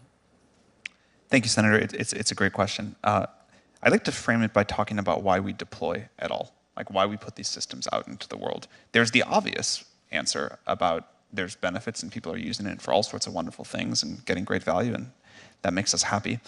But a big part of why we do it is that we believe that iterative deployment and giving people in our institutions and you all time to come to grips with this technology, to understand it, to find its limitations, its benefits, the regulations we need around it, what it takes to make it safe, that's really important. Going off to build a super powerful AI system in secret and then dropping it on the world all at once, I think would not go well. So a big part of our strategy is, while these systems are still relatively weak and deeply imperfect, to find ways to get people to have experience with them, to have contact with reality, and to figure out what we need to do to make it safer and better. And that is the only way that I've seen in the history of new technology and products of this magnitude to get to a very good outcome. And so that interaction with the world is very important. Now, of course, before we put something out, it needs to meet a bar of safety. And again, we spent well over 6 months with GPT-4 after we finished training it, going through all of these different things and deciding also what the standards were going to be before we put something out there, trying to find the harms that we knew about, and how to address those. One of the things that's been gratifying to us is even some of our biggest critics have looked at GPT-4 and said, wow, OpenAI made huge progress on. If you could focus briefly on whether or not a constitutional model that gives values would be worth it. I was just about to get there. 2.5 All right, sorry about that. Yeah, I think giving the models values up front is an extremely important set. RLHF is another way of doing that same thing, but somehow or other you are, with synthetic data or human-generated data, you're saying here are the values, here's what I want you to reflect, or here are the wide bounds of everything that society will allow, and then within there you pick as the user, if you want value system over here or value system over there. We think that's very important. There's multiple technical approaches, but we need to give policymakers and the world as a whole the tools to say, here's the values, and implement them. Thank you, Ms. Montgomery. You serve on an AI ethics board of a long-established company that has a lot of experience with AI. I'm really concerned that generative AI technologies can undermine the faith of democratic values and the institutions that we have. The Chinese are insisting that AI, as being developed in China, reinforce the core values of the Chinese Communist Party and the Chinese system. And I'm concerned about how we promote AI that reinforces and strengthens open markets, open societies, and democracy. In your testimony, you're advocating for AI regulation tailored to the specific way the technology is being used, not the underlying technology itself. And the EU is moving ahead with an AI Act which categorizes AI products based on level of risk. You all, in different ways, have said that you view elections and the shaping of election outcomes and disinformation that can influence elections as one of the highest risk cases, one that's entirely predictable. We have attempted, so far unsuccessfully, to regulate social media after the demonstrably harmful impacts of social media on our last several elections. What advice do you have for us about what kind of approach we should follow and whether or not the EU direction is the right one to pursue? Yeah, the conception of the EU AI Act is very consistent with this concept of precision regulation, where you're regulating the use of the technology in context. So absolutely, that approach makes a ton of sense. It's what I advocated for at the onset. Different rules for different risks. So in the case of elections, absolutely, any algorithm being used in that context should be required to have disclosure around the data being used, the performance of the model, anything along those lines is really important. Guardrails need to be in place. And on the point, just come back to the question of whether we need an independent agency. I think we don't want to slow down regulation to address real risks right now, right? So we have existing regulatory authorities in place who have been clear that they have the ability to regulate in their respective domains. A lot of the issues we're talking about today span multiple domains, elections and the like. So, if I could, I'll just assert that those existing regulatory bodies and authorities are under-resourced and lack many of the statutory and regulatory powers that they need. Correct. We have failed to deliver on data privacy, even though industry has been asking us to regulate data privacy. If I might, Mr. Marcus, I'm interested also what international bodies are best positioned to convene multilateral discussions to promote responsible standards. We've talked about a model being CERN and nuclear energy. I'm concerned about proliferation and non-proliferation. We've also talked, I would suggest that the IPCC, a UN body, helped at least provide a scientific baseline of what's happening in climate change so that even though we may disagree about strategies, globally we've come to a common understanding of what's happening and what should be the direction of intervention. I'd be interested, Mr. Marcus, if you could just give us your thoughts on who's the right body internationally to convene a conversation and one that could also reflect our values. I'm still feeling my way on that issue. I think global politics is not my specialty. I'm an AI researcher, but I have moved towards policy in recent months, really, because of my great concern about all of these risks. I think certainly the UN, UNESCO, and has its guidelines, should be involved and at the table, and maybe things work under them and maybe they don't, but they should have a strong voice and help to develop this. The OECD has also been thinking greatly about this. A number of organizations have internationally. I don't feel like I personally am qualified to say exactly what the right model is there. Well, thank you. I think we need to pursue this both at the national level and the international level. I'm the chair of the IP subcommittee of the Judiciary Committee. In June and July, we will be having hearings on the impact of AI on patents and copyrights. You can already tell from the questions of others, there will be a lot of interest. I look forward to following up with you about that topic. I know, Mr. Chairman, I look forward to helping as much as possible. Thank you very much. Thanks, Senator Coons. Senator Kennedy. Thank you all for being here. Permit me to share with you 3 hypotheses that I would like you to assume for the moment to be true. Hypothesis number 1, many members of Congress do not understand artificial intelligence. Hypothesis number 2, that absence of understanding may not prevent Congress from plunging in with enthusiasm and trying to regulate this technology in a way that could hurt this technology. Hypothesis number 3 that I would like you to assume. There is likely a berserk wing of the artificial intelligence community that intentionally or unintentionally could use artificial intelligence to kill all of us and hurt us the entire time that we are dying. Assume all of those to be true. Please tell me in plain English 2 or 3 reforms, regulations, if any, that you would implement if you were queen or king for a day. Ms. Montgomery. I think it comes back again to transparency and explainability in AI. We absolutely need to know and have companies attest. What do you mean by transparency? So disclosure of the data that's used to train AI, disclosure of the model and how it performs, and making sure that there's continuous governance over these models, that we are the leading edge in terms of that regulation. Whom? Technology governance, organizational governance, rules and clarification that are needed that this Which Congress. rules? I mean, this is your chance, folks, to tell us how to get this right. Please use it.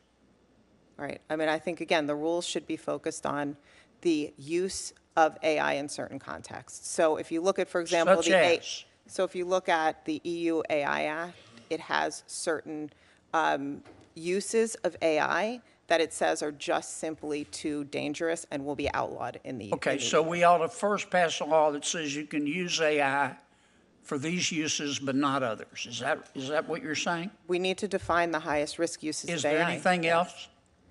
And then, of course, requiring things like impact assessments and transparency, requiring companies to show their work, protecting data that's used to train AI in the first place as well. All right. Professor Marcus, if you could be specific, this is your shot, man. Talk in plain English and tell me what, if any, rules we ought to implement. And please don't just use concepts. I'm looking for specificity.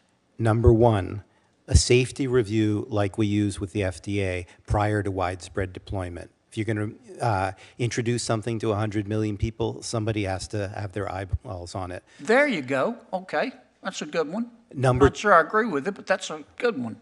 What else? You didn't ask for 3 that you would agree with. Number 2, a nimble monitoring agency to follow what's going on, not just pre-review, but also post as things are out there in the world, with authority to call things back, which we've discussed today. And number 3 would be funding geared towards things like AI constitution, AI that can reason about what it's doing. I would not leave things entirely to current technology, which I think is poor at behaving in ethical fashion and behaving in honest fashion. And so I would have funding to try to basically focus on AI safety research. That term has a lot of complications in my field. There's both safety, let's say, short-term and long-term, and I think we need to look at both. And rather than just funding models to be bigger, which is the popular thing to do, we need to fund models to be more trustworthy. Because I want to hear from Mr. Altman. Mr. Altman, here's your shot. Thank you, Senator. Number 1, I would form a new agency that licenses any effort above a certain scale of capabilities and can take that license away and ensure compliance with safety standards. Number 2, I would create a set of safety standards focused on what you said in your third hypothesis as the dangerous capability evaluations. One example that we've used in the past is looking to see if a model can self-replicate and self-exfiltrate into the wild. We can give your office a long other list of the things that we think are important there, but specific tests that a model has to pass before it can be deployed into the world. And then third, I would require independent audits. So not just from the company or the agency, but experts who can say the model is or isn't in compliance with these stated safety thresholds and these percentages of performance on question X or Y. Can you send me that information? We will do that. Would you be qualified to if we promulgated those rules, to administer those rules? I love my current job. Cool. Are there people out there that would be qualified? We would be happy to send you recommendations for people out there, yes. Okay. You make a lot of money, do you? No. I'm paid enough for health insurance. I have no equity in OpenAI. Really? Yeah. That's interesting. You need a lawyer. I need a what? You need a lawyer or an agent. I'm doing this because I love it. Thank you, Mr. Chairman. Thanks, Senator Kennedy. Senator Hirono. Thank you, Mr. Chairman. Listening to all of you testifying, thank you very much for being here. Clearly, AI truly is a game-changing tool, and we need to get the regulation of this tool right, because my staff, for example, asked AI, it might have been GPT-4, it might have been, I don't know, one of the other entities, to create a song that my favorite band, BTS, a song that they would sing, somebody else's song, but neither of the artists were involved in creating what sounded like a really genuine song. So you can do a lot. We also asked, can there be a speech created talking about the Supreme Court decision in Dobbs and the chaos that it created using my voice, my kind of voice, and it created a speech that was really good. It almost made me think about, what do I need my staff for? So don't worry, that's not where we Nervous laughter behind you. Their jobs are safe. But there's so much that can be done. And one of the things that you mentioned, Mr. Altman, that intrigued me was you said GPT-4 can refuse harmful requests. So you must have put some thought into how your system, if I can call it that, can refuse harmful requests. What do you consider a harmful request? You can just keep it short. Yeah. I'll give a few examples. One would be about violent content. Another would be about content that's encouraging self-harm. Another is adult content. Not that we think adult content is inherently harmful, but there's things that could be associated with that we cannot reliably enough differentiate, so we refuse all of it. So those are some of the more obvious harmful kinds of information. But in the election context, for example, I saw a picture of former President Trump being arrested by NYPD, and that went viral. I don't know, is that considered harmful? I've seen all kinds of statements attributed to any one of us that could be put out there that may not rise to your level of harmful content, but there you have it. So two of you said that we should have a licensing scheme. I can't envision or imagine right now what kind of a licensing scheme we would be able to create to pretty much regulate the vastness of this game-changing tool. So Are you thinking of an FTC kind of a system, an FCC kind of a system? What do the two of you even envision as a potential licensing scheme that would provide the kind of guardrails that we need to protect literally our country from harmful content? To touch on the first part of what you said, there are things besides, should this content be generated or not, that I think are also important. So that image that you mentioned was generated. I think it'd be a great policy to say generated images need to be made clear in all contexts that they were generated. And, then we still have the image out there, but we're at least requiring people to say this was a generated image. Okay, well, I mean, you don't need an entire licensing scheme in order to make that a reality. Where I think the licensing scheme comes in is not for what these models are capable of today, because as you pointed out, you don't need a new licensing agency to do that. But as we head, and this may take a long time, I'm not sure, as we head towards artificial general intelligence, and the impact that will have, and the power of that technology, I think we need to treat that as seriously as we treat other very powerful technologies, and that's where I personally think we need such a scheme.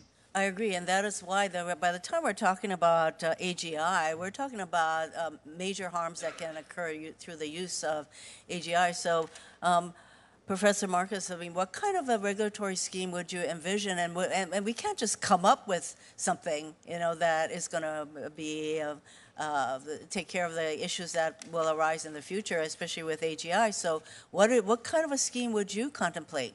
Well, first, if I can rewind just a moment, I think you really put your finger on the central scientific issue in terms of the challenges in building artificial intelligence. We don't know how to build a system that understands harm in the full breadth of its meaning. So what we do right now is we gather examples and we say, is this like the examples that we have labeled before?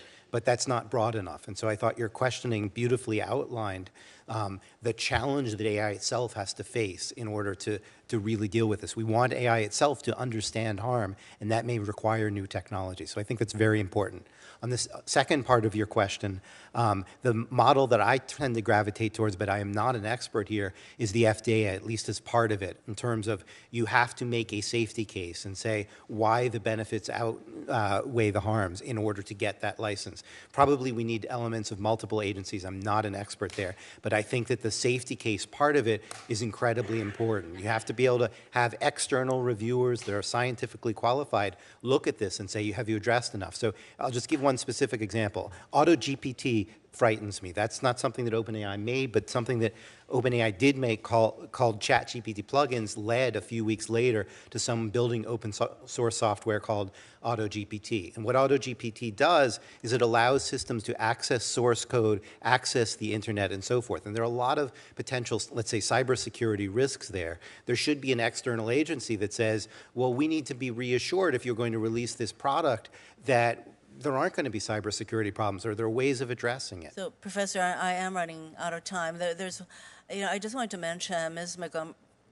Montgomery, your model is a use model similar to what the EU has come up with, but the vastness of AI and the complexities involved, I think, would require more than looking at the use of it. I think that, based on what I'm hearing today, don't you think that we're probably going to need to do a heck of a lot more than to focus on what use it is being, AI is being used for. For example, you can ask AI to come up with a funny joke or something, but you can ask the same AI tool to generate something that is like an election fraud kind of a situation. So I don't know how you will make a determination based on where you're going with the use model, how to distinguish those kinds of uses of this tool. So I think that if we're going to go toward a licensing kind of a scheme, we're going to need to put a lot of thought into how we're going to come up with an appropriate scheme that is going to provide the kind of future reference that we need to put in place. So I thank all of you for coming in and providing further food for thought. Thank you, Mr. Chairman. Thanks very much, Senator Hirono. Senator Padilla. Thank you, Mr. Chairman. I appreciate the flexibility as I've been back and forth between this committee and Homeland Security Committee, where there's a hearing going on right now on the use of AI in government. So it's AI Day on the Hill, or at least in the Senate, apparently. Now, for folks watching at home, if you never thought about AI until the recent emergence of generative AI tools, the developments in this space may feel like they've just happened all of a sudden. But the fact of the matter is, Mr. Chair, is that they haven't. AI is not new, not for government, not for business, not for the public. In fact, the public uses AI all the time. And just for folks to be able to relate, I want to offer the example of anybody with a smartphone. Many features on your device leverage AI, including suggested replies, right, when we're text messaging or even to email, autocorrect features, including but not limited to spelling in our email and text applications. So I'm frankly excited to explore how we can facilitate positive AI innovation that benefits society while addressing some of the already known harms and biases that stem from the development and use of the tools today. Now, with language models becoming increasingly ubiquitous, I want to make sure that there's a focus on ensuring equitable treatment of diverse demographic groups. My understanding is that most research into evaluating and mitigating fairness harms has been concentrated on the English language, while non-English languages have received comparatively little attention or investment. And we've seen this problem before. I'll tell you why I raised this. Social media companies, for example, have not adequately invested in content moderation tools and resources for their non-English in non-English language. And I share this not just out of concern for non-US based users, but so many US-based users prefer a language other than English in their communication. So I'm deeply concerned about repeating social media's failure in AI tools and applications. Question, Mr. Altman and Ms. Montgomery, how are OpenAI and IBM ensuring language and cultural inclusivity that they're in their large language models? And it's even an area of focus in the development of your products. So bias and equity in technology is a focus of ours and always has been. I think diversity in terms of the development of the tools, in terms of their deployment, so having diverse people that are actually training those tools, considering the downstream effects as well. We're also very cautious, very aware of the fact that we can't just be articulating and calling for these types of things without having the tools and the technology to test for bias and to apply governance across the life cycle of AI. So we were one of the first teams and companies to put toolkits on the market, deploy them, contribute them to open source that will do things like help to address, be the technical aspects in which we help to address issues like bias. Can you speak just for a second specifically to language inclusivity? Yeah, I mean, language, so we don't have a consumer platform, but we are very actively involved with ensuring that the technology we help to deploy and the large language models that we use in helping our clients to deploy technology is focused on and available in many languages. Thank you. Ms. Schultz. We think this is really important. One example is that we worked with the government of Iceland, which is a language with fewer speakers than many of the languages that are well represented on the internet, to ensure that their language was included in our model. And we've had many similar conversations, and I look forward to many similar partnerships with lower resource languages to get them into our models. GPT-4 is, unlike previous models of ours, which were good at English and not very good at other languages, now pretty good at a large number of languages. You can go pretty far down the list, ranked by number of speakers, and still get good performance. But for these very small languages, we're excited about custom partnerships to include that language into our model run. And the part of the question you asked about values and making sure that cultures are included, we're equally focused on that, excited to work with people who have particular data sets and to work to collect a representative set of values from around the world to draw these wide bounds of what the system can do. I also appreciate what you said about the benefits of these systems and wanting to make sure we get those to as wide of a group as possible. I think these systems will have lots of positive impact on a lot of people, but in particular, historically underrepresented groups in technology, people who have not had as much access to technology around the world. This technology seems like it can be a big lift up. Great. And I know my question was specific to language inclusivity, but glad there's agreement on the broader commitment to diversity and inclusion. And I'll just give a couple more reasons why I think it's so critical. You know, the largest actors in this space can afford the massive amount of data, the computing power, and they have the financial resources necessary to develop complex AI systems. But in this space, we haven't seen, from a workforce standpoint, the racial and gender diversity reflective of the United States of America. And we risk, if we're not thoughtful about it, contributing to the development of tools and approaches that only exacerbate the bias and inequities that exist in our society. So a lot of follow-up work to do there. In my time remaining, I do want to ask one more question. This committee and the public are right to pay attention to the emergence of generative AI.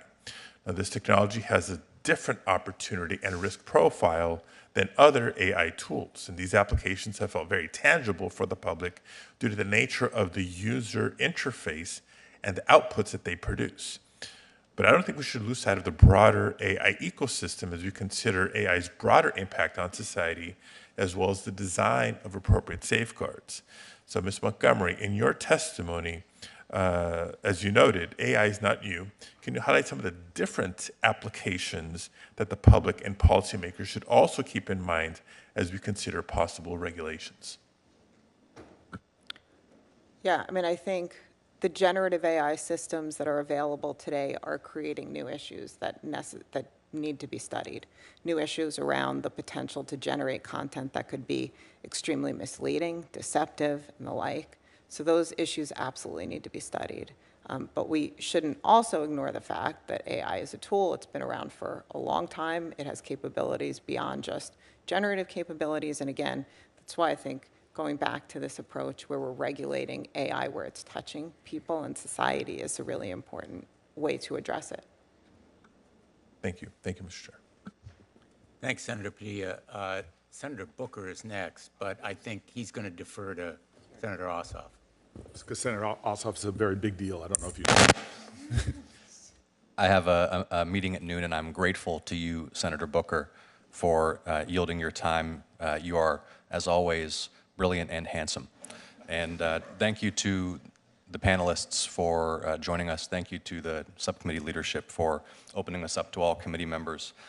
If we're going to contemplate a regulatory framework, we're going to have to define what it is that we're regulating. So, Mr. Altman, any such law will have to include a section that defines the scope of regulated activities, technologies, tools, products. Just take a stab at it. Yeah, thanks for asking, Senator Ossoff. I think it's super important. I think there are very different levels here, and I think it's important that any new approach, any new law does not stop the innovation from happening with smaller companies, open source models, researchers that are doing work at a smaller scale. That's a wonderful part of this ecosystem and of America, and we don't want to slow that down.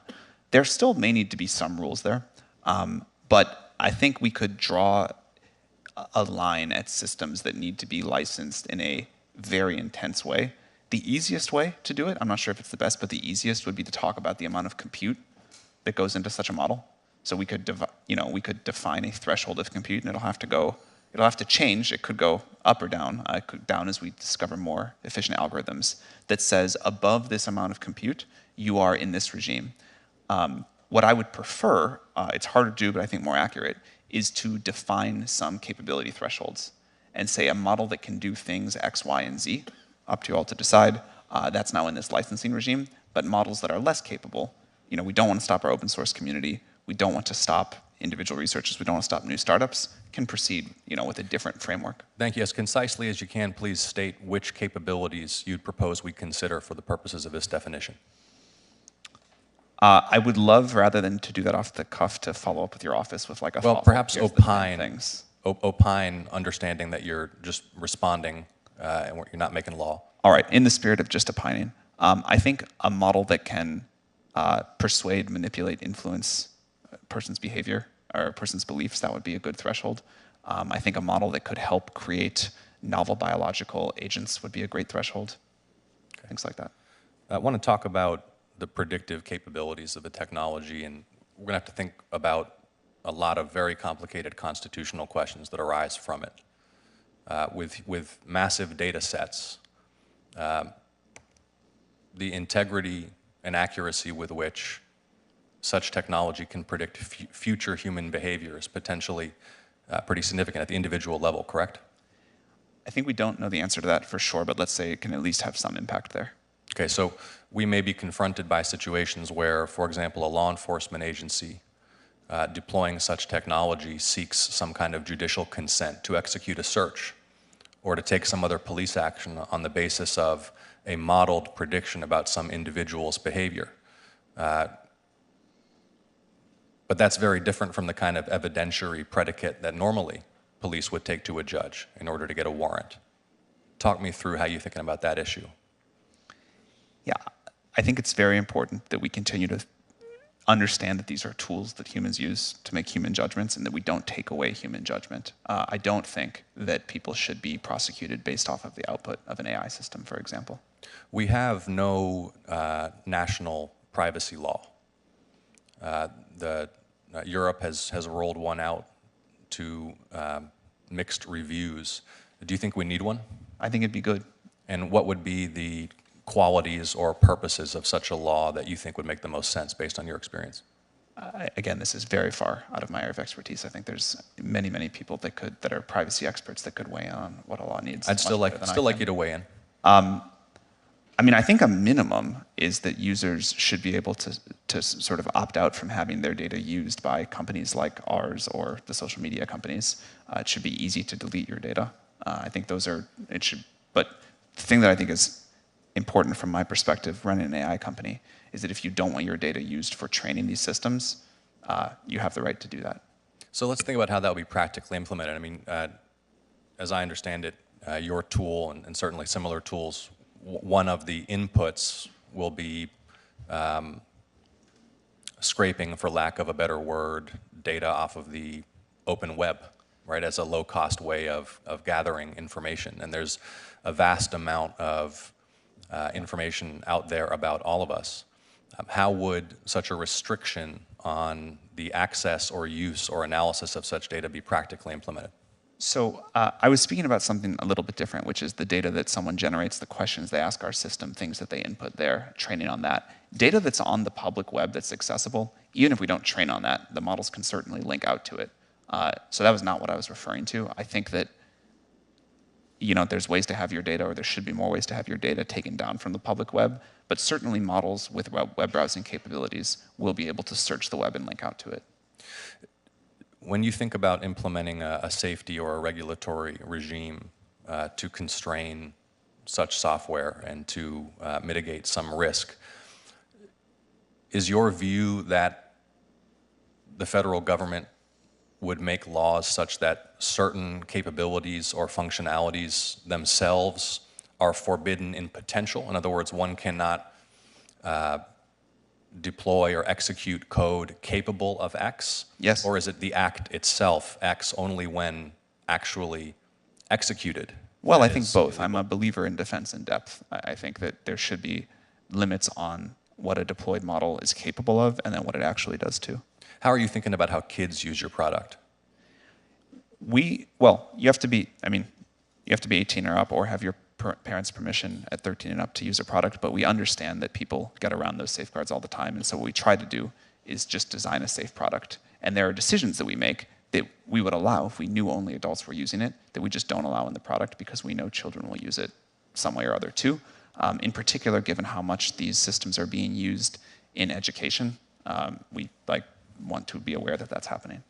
I think and Senator Blumenthal has done extensive work investigating this. What we've seen repeatedly is that companies whose revenues depend upon volume of use, screen time, intensity of use, design these systems in order to maximize the engagement of all users, including children, with perverse results in many cases. And what I would humbly advise you is that you get way ahead of this issue. The safety for children of your product. Or I think you're going to find that Senator Blumenthal, Senator Hawley, others on the subcommittee, and I will look very harshly on the deployment of technology that harms children. We couldn't agree more. I think we're out of time, but I'm happy to talk about that if I can respond. Go ahead. Well, it's up to the chairman. Okay. First of all, I think we try to design systems that do not maximize for engagement. In fact, we're so short on GPUs, the less people use our products, the better. But we're not an advertising-based model. We're not trying to get people to use it more and more. And I think that's a different shape than ad-supported social media. Second, these systems do have the capability to influence in obvious and in very nuanced ways. And I think that's particularly important for the safety of children, but that will impact all of us. One of the things that we'll do ourselves, regulation or not, but I think a regulatory approach would be good for also, is requirements about how the values of these systems are set and how these systems respond to questions that can cause influence. So we'd love to partner with you. Couldn't agree more on the importance. Thank you. Mr. Chairman, for the record, I just want to say that the senator from Georgia is also very handsome and brilliant, too. I will allow that comment to stand without objection. Without objection, okay. Mr. Chairman and Senator Ranking Member, Booker, you are now recognized. Thank you very much. Thank you. It's nice that we finally got down to the bald guys down here at the end.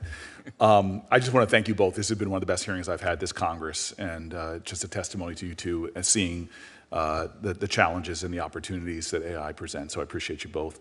I want to just jump in. I think very broadly, and then I'll get a little more narrow. Sam, you said very broadly, technology has been moving like this, and we are, a lot of people have been talking about regulation, and so I use the example of the automobile. What an extraordinary piece of technology. I mean, New York City did not know what to do with horse manure. They were having crises, forming commissions, and the automobile comes along, ends that problem. But at the same time, we have tens of thousands of people dying on highways every day. We have emissions crises and the like. There are multiple federal agencies that were created or are specifically focused on regulating cars. And so this idea that this equally transforming technology is coming, and for Congress to do nothing, which is not what anybody here is calling for, little or nothing is obviously unacceptable. I really appreciate Senator Welch and I, who've been going back and forth during this hearing, and him and Bennett have a bill talking about trying to regulate in this space. Not doing so for social media has been, I think, very destructive and allowed a lot of things to go on that are really causing a lot of harm. And so the question is what kind of regulation? You all have spoken that to a lot of my colleagues. And I want to say, Ms. Montgomery, and I have to give full disclosure, I'm the child of two IBM parents, but you talked about defining the highest risk uses. We don't know all of them. We really don't. We can't see where this is going. Regulating at the point of risk, and you sort of called not for an agency, and I think when somebody else asks you to specify, because you don't want to slow things down, we should build on what we have in place. But you can envision that we can try to work on two different ways, that ultimately a specific, like we have in cars, EPA, NHTSA, the Federal Motor Car Carrier Safety Administration, all of these things, you can imagine something specific that is, as Mr. Marcus points out, a nimble agency that could do monitoring, other things. You can imagine the need for something like that, correct? Oh, absolutely. Yeah. And so, just for the record then, in addition to trying to regulate with what we have now, you would encourage Congress and my colleague, Senator Welch, to move forward in trying to figure out the right tailored agency to deal with what we know and perhaps things that might come up in the future. I would encourage Congress to make sure it understands the technology, has the skills and resources in place to impose regulatory requirements on the uses of the technology and to understand emerging risks as well. So yes. Yeah, Mr. Marcus, there's no way to put this genie in the bottle. Globally, it's exploding. I appreciate your thoughts, and I shared some with my staff about your ideas of what the international context is. But there's no way to stop this moving forward. So with that understanding, just building on what Ms. Montgomery said, what kind of encouragement do you have as specifically as possible to forming an agency, to using current rules and regulations? Can you just put some clarity on what you've already stated? Let me just insert, there are more genies yet to come from more bottles. Some genies are already out, but we don't have machines that can really, for example, self-improve themselves. We don't really have machines that have self-awareness, and we might not ever want to go there. So there are other genies to be concerned about. On to the main part of your question. I think that we need to have some international meetings very quickly with people who have expertise in how you grow agencies, in the history of growing agencies. We need to do that in the federal level. We need to do that in the international level. I'll just emphasize one thing I haven't as much as I would like to, which is that I think science has to be a really important part of it. And I'll give an example. We've talked about misinformation. We don't really have the tools right now to detect and label misinformation with nutrition labels that we would like to. We have to build new technologies for that. We don't really have tools yet to detect a wide uptick in cybercrime, probably. We probably need new tools there. We need science to probably help us to figure out what we need to build and also what it is that we need to have transparency around and so forth. Understood. Sam, just going to you for the little bit of time I have left. Real quick, first of all, you're a bit of a unicorn when I sat down with you first. Could you explain why nonprofit? In other words, you're not looking necessarily, and you've even capped the VC people. Just really quickly, I want folks to understand that. We started as a nonprofit, really focused on how this technology was going to be built. At the time, it was very outside the Overton window that something like AGI was even possible. That's shifted a lot. We didn't know at the time how important scale was going to be, but we did know that we wanted to build this with humanity's best interest at heart, and a belief that this technology could, if it goes the way we want, if we can do some of those things Professor Marcus mentioned, really deeply transform the world. And we wanted to be as much of a force for getting to a positive vision. I'm going to interrupt you. I think that's all good. I hope more of that gets out on the record. The second part of my question as well, I found it fascinating. But are you ever going to, for a revenue model, for return on your investors, are you ever going to do ads or something like that? I wouldn't say never. I don't think, I think there may be people that we want to offer services to and there's no other model that works, but I really like having a subscription-based model. We have API developers pay us and we have ChatGPT. Okay, can I jump to then can I just jump real quickly? One of my biggest concerns about this space is what I've already seen in the space of Web 2, Web 3, is this massive corporate concentration. It is really terrifying to see how few companies now control and affect the lives of so many of us, and these companies are getting bigger and more powerful. And I see, OpenAI backed by Microsoft, Anthropic is backed by Google. Google has its own in-house product, So I'm really worried about that. And I'm wondering if Sam, you can give me a quick acknowledgement. Are you worried about the corporate concentration in this space and what effect it might have and the associated risks, perhaps, with market concentration in AI? And then, Mr. Marcus, can you answer that as well? I think there will be many people that develop models. What's happening now in the open source community is amazing, but there will be a relatively small number of providers that can make models at the true leading edge. Is there danger in that? I think there is benefits and danger to that. As we were talking about all of the dangers with AI, the fewer of us that you really have to keep a careful eye on the absolute bleeding edge of capabilities, there's benefits there. But I think there needs to be enough, and there will, because there's so much value, that consumers have choice, that we have different ideas. Mr. Marcus, real quick. There's a real risk of a kind of technocracy combined with oligarchy, where a small number of companies influence people's beliefs through the nature of these systems. Again, I put something in the record about the Wall Street Journal about how these systems can subtly shape our beliefs, and that has enormous influence on how we live our lives. And having a small number of players do that with data that we don't even know about, that scares me. Sam, I'm sorry. One more thing I wanted to add. One thing that I think is very important is that what these systems get aligned to, whose values, what those bounds are, that is somehow set by society as a whole, by governments as a whole. And so creating that data set, our alignment data set, it could be an AI constitution, whatever it is, that has got to come very broadly from society. Thank you very much, Mr. Chairman. My time's expired, and I guess the best for last. Thank you, Senator Booker. Senator Wells.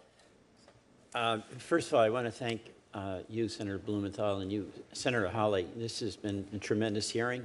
I senators are noted for their short attention spans, but I've sat through this entire hearing and enjoyed every minute of it. You have one of our longer attention spans in the United States Senate, to your great credit. Well, we've had good witnesses, and it's an incredibly important issue. And here's just, all the questions I have been asked, really, but here's a kind of a takeaway, and what I think is the major question that we're going to have to answer as a Congress.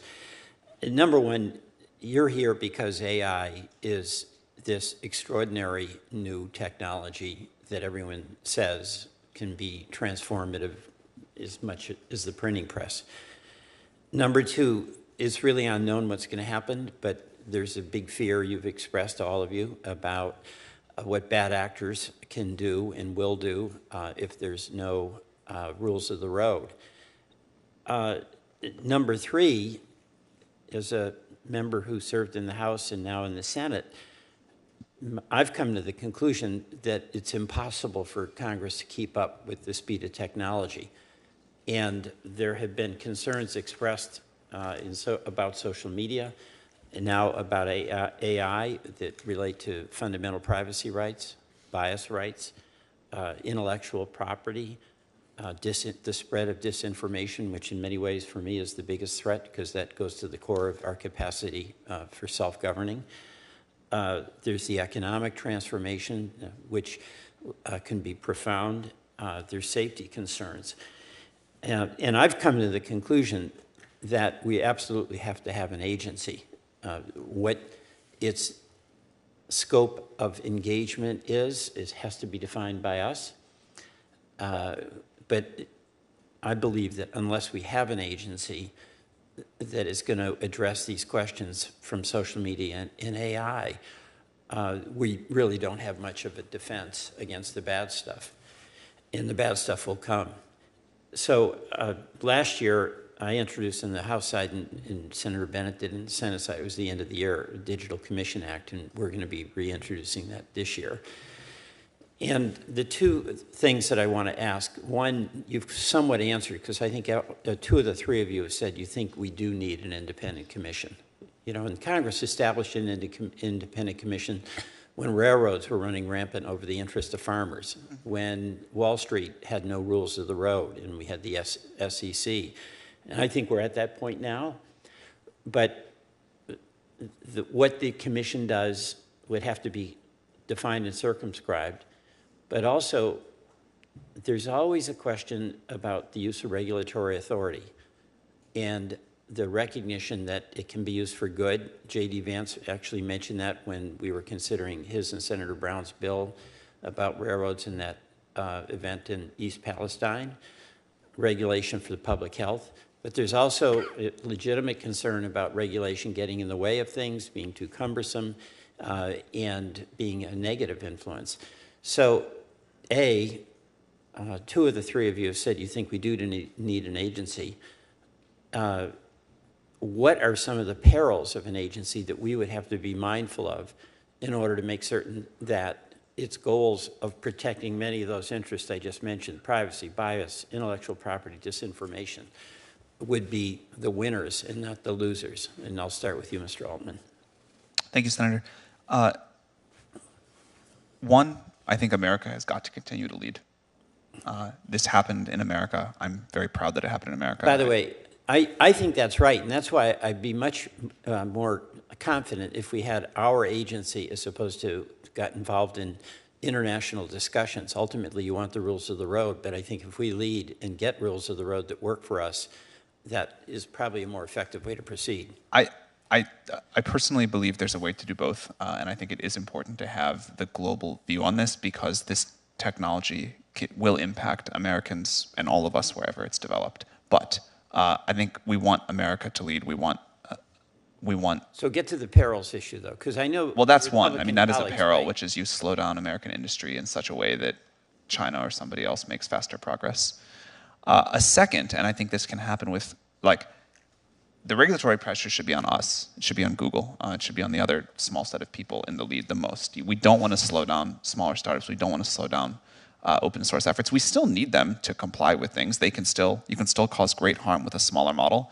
but leaving the room and the space for new ideas and new companies and independent researchers to do their work, and not putting a regulatory burden that, say, a company like us could handle, but a smaller one couldn't. I think that's another peril, and it's clearly a way that regulation has gone. Okay. Mr. Marcus, or Professor Marcus? The other obvious peril is regulatory capture. If we make it appear as if we are doing something, but it's more like greenwashing and nothing really happens. We just keep out the little players because we put so much burden that only the big players can do it. So there are also those kinds of perils. I fully agree with everything that Mr. Altman said, and I would add that to the list. Okay. Ms. Montgomery? One of the things I would add to the list is the risk of not holding companies accountable for the harms that they're causing today. Right, so we talk about misinformation in electoral systems. So no agency Section or no 230 agency, kind of waiver here. we need to hold companies responsible today and accountable for the AI that they're deploying that disseminates misinformation on things like elections and where the risk. You know, a regulatory agency would do a lot of the things that Senator Graham was talking about. You know, you don't build a nuclear reactor without getting a license. You don't build an AI system without getting a license that gets tested independently. I think it's a great analogy. Right. We need both pre-deployment and post-deployment. Okay. Thank you all very much. I yield back, Mr. Chairman. Thanks, Senator Wells. Let me ask a few more questions. You've all been very, very patient, and the turnout today, which is beyond our subcommittee, I think reflects both your value in what you're contributing as well as the interest in this topic. There are a number of subjects that we haven't covered at all.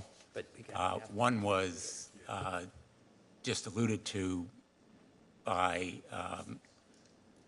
Professor Marcus, which is the monopolization danger, the dominance of markets that excludes new competition and thereby inhibits or prevents innovation and invention, which we have seen in social media, as well as some of the old industries, airlines, automobiles, and others where consolidation has narrowed competition. And so I think we need to focus on kind of an old area of antitrust, which dates more than a century, still inadequate to deal with the challenges we have right now in our economy.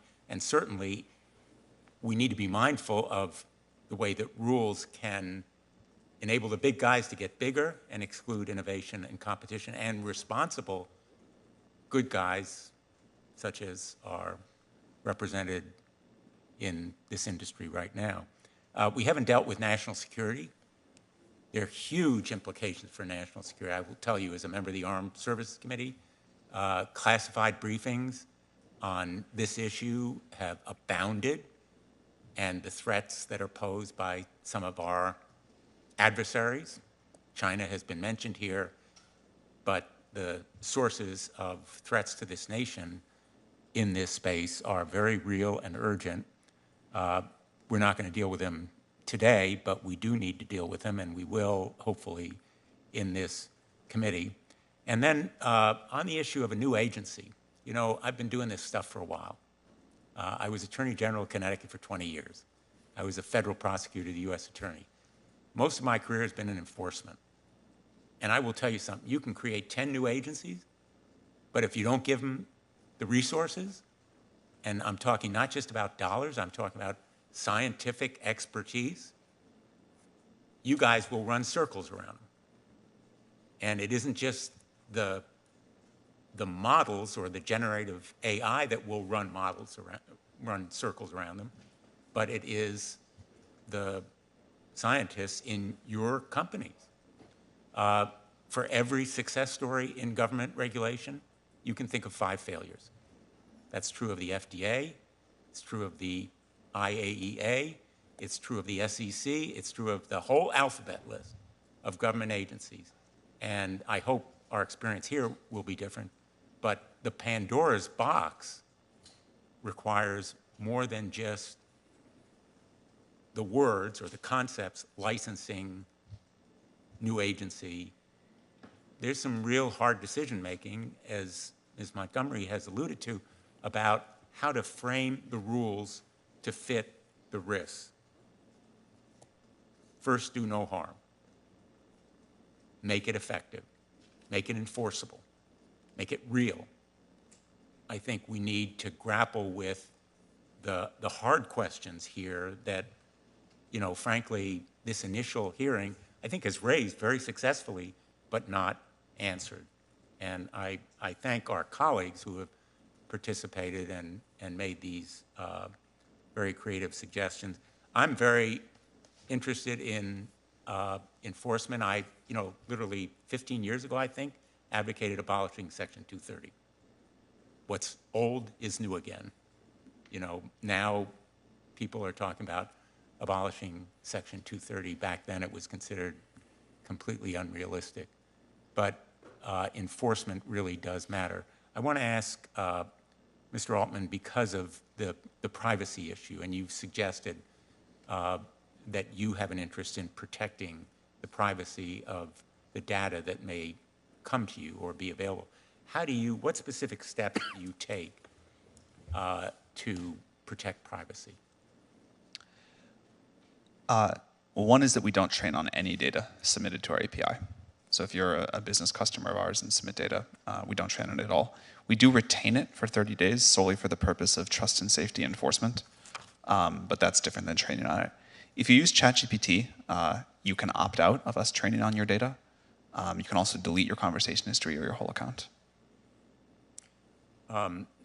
Ms. Montgomery, I know you don't deal directly with consumers, but do you take steps to protect privacy as well? Absolutely. And we even filter our large language models for content that includes personal information that may have been pulled from public data sets as well. So we apply additional level of filtering. Professor Marcus, you made reference to self-awareness, self-learning. Already we're talking about the potential for jailbreaks. How soon do you think that new kind of generative AI will be usable, will be practical? New AI that is self-aware and so forth? Or, yes. I mean, I have no idea on that one. I think we don't really understand what self-awareness is, and so it's hard to put a date on it. In terms of self-improvement, there's some modest self-improvement in current systems, but one could imagine a lot more, and that could happen in 2 years, it could happen in 20 years.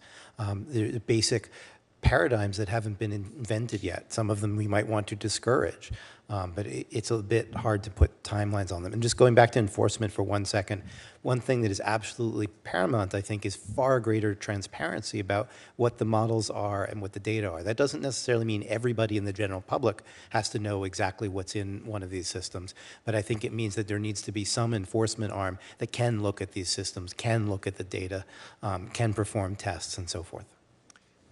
Let me ask you, all of you, I think there has been a reference to elections and banning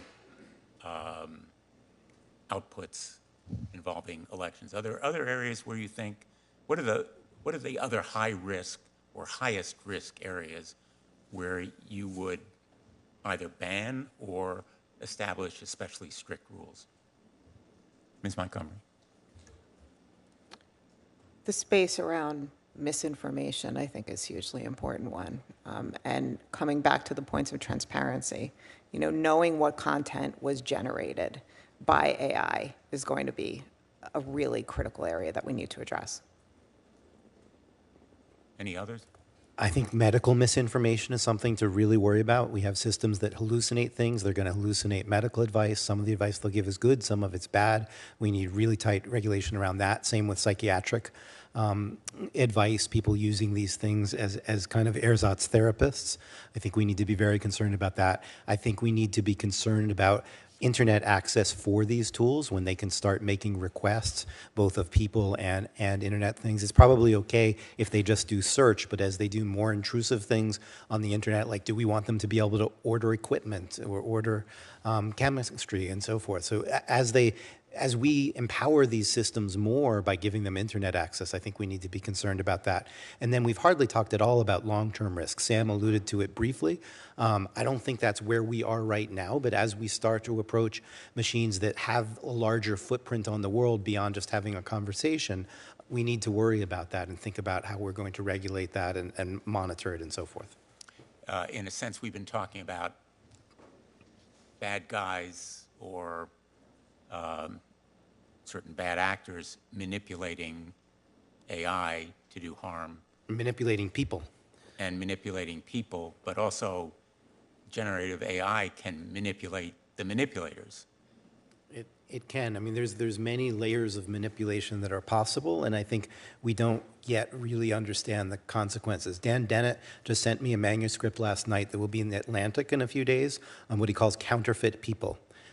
It's a wonderful metaphor. These systems are almost like counterfeit people, and we don't really honestly understand what the consequence of that is. They're not perfectly human-like yet, but they're good enough to fool a lot of the people a lot of the time, and that introduces lots of problems, for example, cybercrime and how people might try to manipulate markets and so forth. So it's a serious concern. In my opening, I suggested 3 principles: transparency, accountability, and limits on use. Would you agree that those are a good starting point, Ms. Montgomery? 100%. And as you also mentioned, industry shouldn't wait for Congress. That's what we're doing here at IBM. There's no reason that industry Absolutely. should wait for Congress. Yep. Professor Marcus? I think those 3 would be a great start. I mean, there are things like the White House Bill of Rights, for example, that show, I think, a large consensus, the UNESCO guidelines and so forth, show a large consensus around what it is we need. And the real question is definitely now, how are we going to put some teeth in it, try to make these things actually enforce? So, for example, we don't have transparency yet. We all know we want it, but we're not doing enough to enforce it. Mr. Altman? I certainly agree that those are important points. I would add that, and Professor Marcus touched on this, I would add that as we spent most of the time today on current risks, and I think that's appropriate, and I'm very glad we have done it, as these systems do become more capable, and I'm not sure how far away that is, but maybe not super far, I think it's important that we also spend time talking about how we're going to confront those challenges. Having talked to you privately, You know how much I care.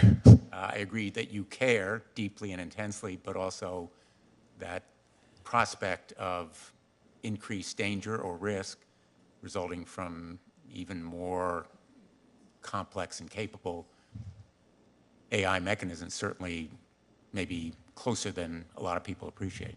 Let me just add for the record that I'm sitting next to Sam, closer than I've ever sat to him except once before in my life, and that his sincerity in talking about those fears is very apparent physically in a way that just doesn't communicate on the television screen, but communicates from here. Thank you. Senator Hawley? Thank you again, Mr. Chairman, for a great hearing. Thanks to the witnesses. So I've been keeping a little list here of the potential downsides or harms, risks of generative AI, even in its current form. Let's just run through it. Loss of jobs. And this isn't speculative. I think your company, Ms. Montgomery, has announced that it's potentially laying off 7,800 people, a third of your non-consumer facing workforce because of AI. So loss of jobs, invasion of privacy, personal privacy, on a scale we've never before seen, manipulation of personal behavior, manipulation of personal opinions, and potentially the degradation of free elections in America. Did I miss anything? I mean, this is quite a list. I noticed that an eclectic group of about 1,000 technology and AI leaders, everybody from Andrew Yang to Elon Musk, recently called for a 6-month moratorium on any further AI development. Were they right? Do you join those calls? Are they right to do that? Should we pause for 6 months? Your characterization's not quite correct. I actually signed that letter. About 27,000 people signed it. It did not call for a ban on all AI research. It only called, nor on all AI, but only on a very specific thing, which would be systems like GPT-5. Every other piece of research that's ever been done, it was actually supportive or neutral about, and it specifically called for more research on trustworthy and safe AI. So you think that we should take a moratorium, a 6-month moratorium or more on anything beyond Chat GPT-4? I took the letter. What is the famous phrase? Spiritually, not literally. What was the famous phrase? Well, I'm asking for your opinion now, though. So do you endorse my the 6-month opinion is moratorium? that the moratorium that we should focus on is actually deployment until we have good safety cases. I don't know that we need to pause that particular project, but I do think its emphasis on focusing more on AI safety, on trustworthy, reliable AI, is exactly right. Deployment means not making it available to the public? Yeah, so, You'd pause that? my concern is about things that are deployed at a scale of, let's say, 100 million people without any external review. I think that we should think very carefully about doing that. What about you, Mr. Altman? Do you agree with that? Would you pause any further development for 6 months or longer? So first of all, after we finished training GPT-4, we waited more than 6 months to deploy it. We are not currently training what will be GPT-5. We don't have plans to do it in the next 6 months. But I think the frame of the letter is wrong. What matters is audits, red teaming, safety standards that a model needs to pass before training. If we pause for 6 months, then I'm not really sure what we do then. Do we pause for another 6? Do we kind of come up with some rules then? The standards that we have developed and that we've used for GPT-4 deployment, we want to build on those, but we think that's the right direction, not a calendar clock pause. There may be times, I expect there will be times, when we find something that we don't understand and we really do need to take a pause, but we don't see that yet. Never mind all the benefits. You don't see what yet? You're comfortable with all of the potential ramifications from the current existing technology? I'm sorry, we don't see reasons to not train a new one. For deploying, as I mentioned, I think there's all sorts of risky behavior and there's limits we put. We have to pull things back sometimes, add new ones. I meant we don't see something that would stop us from training the next model, where we'd be so worried that we'd create something dangerous, even in that process, let alone the deployment. But that may happen. What about you, Ms. Montgomery? I think we need to use the time to prioritize ethics and responsible technology as opposed to pausing development. Well, wouldn't a pause in development help the development of protocols for safety standards and ethics? I'm not sure how practical it is to pause, but we absolutely should be prioritizing safety protocols. Okay, the point about practicality leads me to this. I'm interested in this talk about an agency, and maybe that would work. Although, having seen how agencies work in this government, they usually get captured by the interests that they're supposed to regulate. They usually get controlled by the people who they're supposed to be watching. I mean, that's just been our history for 100 years. Maybe this agency would be different. I have a little different idea. Why don't we just let people sue you? Why don't we just make you liable in court? We can do that. We know how to do that. We can pass a statute. We can create a federal right of action that will allow private individuals who are harmed by this technology to get into court and to bring evidence into court. And it can be anybody. I mean, you want to talk about crowdsourcing. We'll just open the courthouse doors. We'll define a broad right of action, private citizens, be class actions. We'll just open it up. We'll allow people to go into court. We'll allow them to present evidence. They say that they were harmed by, they were given medical misinformation. They were given election misinformation, whatever. Why not do that, Mr. Altman? I mean, please forgive my ignorance. Can't people sue us? Well, you're not protected by Section 230, but there's not currently, I don't think, a federal right of action, private right of action that says that if you are harmed by generative AI technology, we will guarantee you the ability to get into court. Oh, well, I think there's like a lot of other laws where if technology harms you, there's standards that we could be sued under, unless I'm really misunderstanding how things work. If the question is, are clearer laws about the specifics of this technology and consumer protections a good thing, I would say definitely yes. The laws that we have today were designed long before we had artificial intelligence, and I do not think they give us enough coverage. The plan that you propose, I think, is a hypothetical, would certainly make a lot of lawyers wealthy, but I think it would be too slow to affect a lot of the things that we care about, and there are gaps in the law. For example, we don't really Wait, know. you think it'd be slower than Congress? Yes, I do, in some ways. Really? Well, Do you know that? litigation can take a decade or more. Oh, I but the think you threat guys- of litigation is a powerful tool. I mean, how would IBM like to be sued for $100 billion? I'm in no way asking to take litigation off the table among the tools, but I think, for example, if I can continue, there are areas like copyright where we don't really have laws. We don't really have a way of thinking about wholesale misinformation as opposed to individual pieces of it, where say a foreign actor might make billions of pieces of misinformation, or a local actor. We have some laws around market manipulation we could apply, but we get in a lot of situations where we don't really know which laws apply. There would be loopholes. The system is really not thought through. In fact, we don't even know that 230 does or does not apply here, as far as I know. I think that that's something a lot of people speculated about this afternoon, but it's not solid. Well, we could fix that. Well, the question is how. Oh, easy. It would be easy for us to say that Section 230 doesn't apply to generative AI. Ms. Montgomery, I'll give you the last word. Important I'll yield, start. Mr. Chairman. You Just on the point of- suggested, Ms. Montgomery, a duty of care, which I think fits the idea of a private right of action. No, that's exactly right. And also, AI is not a shield, right? So if a company discriminates in granting credit, for example, or in the hiring process, by virtue of the fact that they relied too significantly on an AI tool, they're responsible for that today, regardless of whether they used a tool or a human to make that decision. I'm going to turn to Senator Booker for some final questions, but I just want to make a quick point here on the issue of the moratorium. I think we need to be careful. The world won't wait. The rest of the global scientific community isn't going to pause.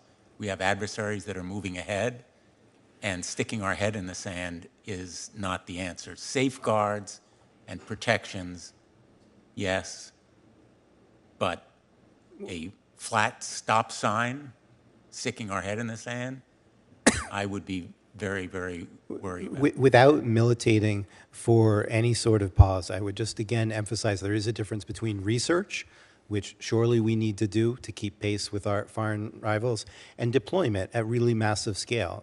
You could deploy things at the scale of 1 million people or 10 million people, but not 100 million people or 1 billion people. And if there are risks, you might find them out sooner and be able to close the barn doors before the horses leave rather than after. Senator Booker.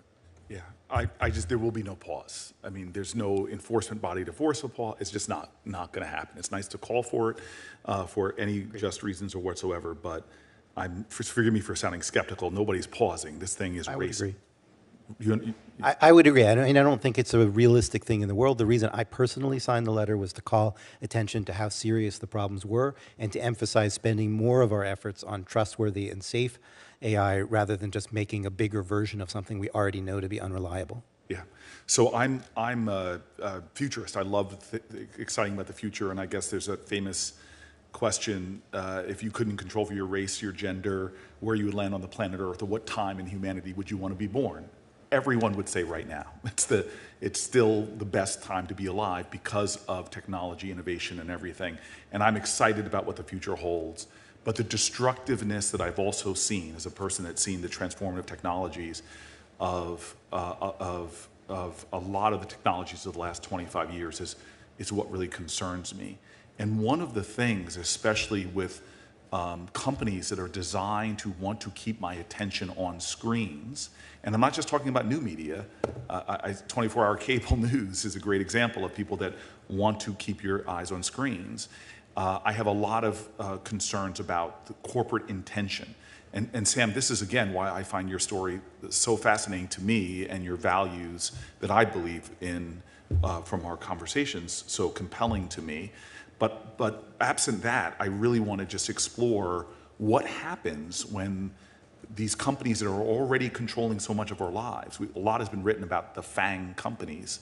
What happens when they are the ones that are dominating this technology as they did before? So Professor Marcus, does that have any concern, the role that corporate power, corporate concentration has in this realm, that a few companies might control this whole area? I radically changed the shape of my own life in the last few months, and it was because of what happened with Microsoft releasing Sydney, and it didn't go the way I thought it would. In one way it did, which is I anticipated the hallucinations. I wrote an essay, which I have in the appendix, What to Expect When You're Expecting GPT-4, and I said that it would still be a good tool for misinformation, that it would still have trouble with physical reasoning, psychological reasoning, that it would hallucinate. And then along came Sydney, and the initial press reports were quite favorable. And then there was the famous article by Kevin Roose in which it recommended he get a divorce. And I had seen Tay and I had seen Galactica from Meta, and those had been pulled after they had problems. And Sydney clearly had problems. What I would have done, had I run Microsoft, which clearly I do not, would have been to temporarily withdraw it from the market. And they didn't. And that was a wake-up call to me and a reminder that even if you have a company like OpenAI that is a nonprofit, and Sam's values, I think, have come clear today, other people can buy those companies and do what they like with them. And maybe we have a stable set of actors now, but the amount of power that these systems have to shape our views and our lives is really, really significant. And that doesn't even get into the risks that someone might repurpose them deliberately for all kinds of bad purposes. And so in the middle of February, I stopped writing much about technical issues in AI, which is most of what I've written about for the last decade, and said, I need to work on policy. This is frightening. And Sam, I want to give you an opportunity as my sort of last question or so. Don't you have concerns about? I mean, I graduated from Stanford. I know so many of the players in the Valley, from VC folks, angel folks, to a lot of founders of companies that we all know. Do you have some concern about a few players with extraordinary resources and power to influence Washington? I mean, I see us. I'm a big believer in the free market, but the reason why I walk into a bodega and a Twinkie is cheaper than an apple, or a Happy Meal costs less than a bucket of salad, is because of the way the government tips the scales to pick winners and losers. So the free market is not what it should be when you have large corporate power that can even influence the game here. Do you have some concerns about that in this next era of technological innovation? Yeah, I mean, again, that's so much of why we started OpenAI. We have huge concerns about that. I think it's important to democratize the inputs to these systems, the values that we're going to align to. And I think it's also important to give people wide use of these tools. When we started the API strategy, which is a big part of how we make our systems available for anyone to use, there was a huge amount of skepticism over that, and it does come with challenges, that's for sure. But we think putting this in the hands of a lot of people and not in the hands of a few companies is really quite important. And we are seeing the resultant innovation boom from that. But it is absolutely true that the number of companies that can train the true frontier models is going to be small just because of the resources required. And so I think there needs to be incredible scrutiny on us and our competitors. I think there is a rich and exciting industry happening of incredibly good research and new startups that are not just using our models, but creating their own. And I think it's important to make sure that whatever regulatory stuff happens, whatever new agencies may or may not happen, we preserve that fire, because that's critical. I'm a big believer in the democratizing potential of technology, but I've seen the promise of that fail time and time again, where people said, oh, this is going to have a big democratizing force. My team works on a lot of issues about the reinforcing of bias through algorithms, the failure to advertise certain opportunities in certain zip codes. But you seem to be saying, and I heard this with Web3, that this is going to be DeFi, decentralized finance, all these things are going to happen. But this seems to me not even to offer that promise, because the people who are designing these, it takes so much power, energy, resources. Are you saying that that my dreams of technology further democratizing opportunity and more are possible within a technology that is ultimately, I think, going to be very centralized to a few players who already control so much? So this point that I made about use of the model and building on top of it, this is really a new platform, right? It is definitely important to talk about who's going to create the models. I want to do that. I also think it's really important to decide to whose values we're going to align these models. But in terms of using the models, the people that build on top of the OpenAI API do incredible things. And it's, people frequently comment, like, I can't believe you get this much technology for this little money. And so the companies people are building, putting AI everywhere, using our API, which does let us put safeguards in place, I think that's quite exciting. And I think that is how it is being democratized, not how it's going to be, but how it is being democratized right now. There is a whole new Cambrian explosion of new businesses, new products, new services happening by lots of different companies on top of these models. And so I'll say, Chairman, as I close, that most industries resist even reasonable regulation, from seatbelt laws to we've been talking a lot recently about rail safety. The only way we're going to see the democratization of values, I think, and while there are noble companies out there, is if we create rules of the road that enforce certain safety measures like we've seen with other technology. Thank you. Thanks, Senator Booker. And I couldn't agree more that in terms of consumer protection, which I've been doing for a while, participation by the industry is tremendously important, and not just rhetorically, but in real terms, because we have a lot of industries that come before us and say, oh, we're all in favor of rules, but not those rules. Those rules we don't like. And it's every rule, in fact, that they don't like. And I sense that there is a willingness to participate here that is genuine and authentic.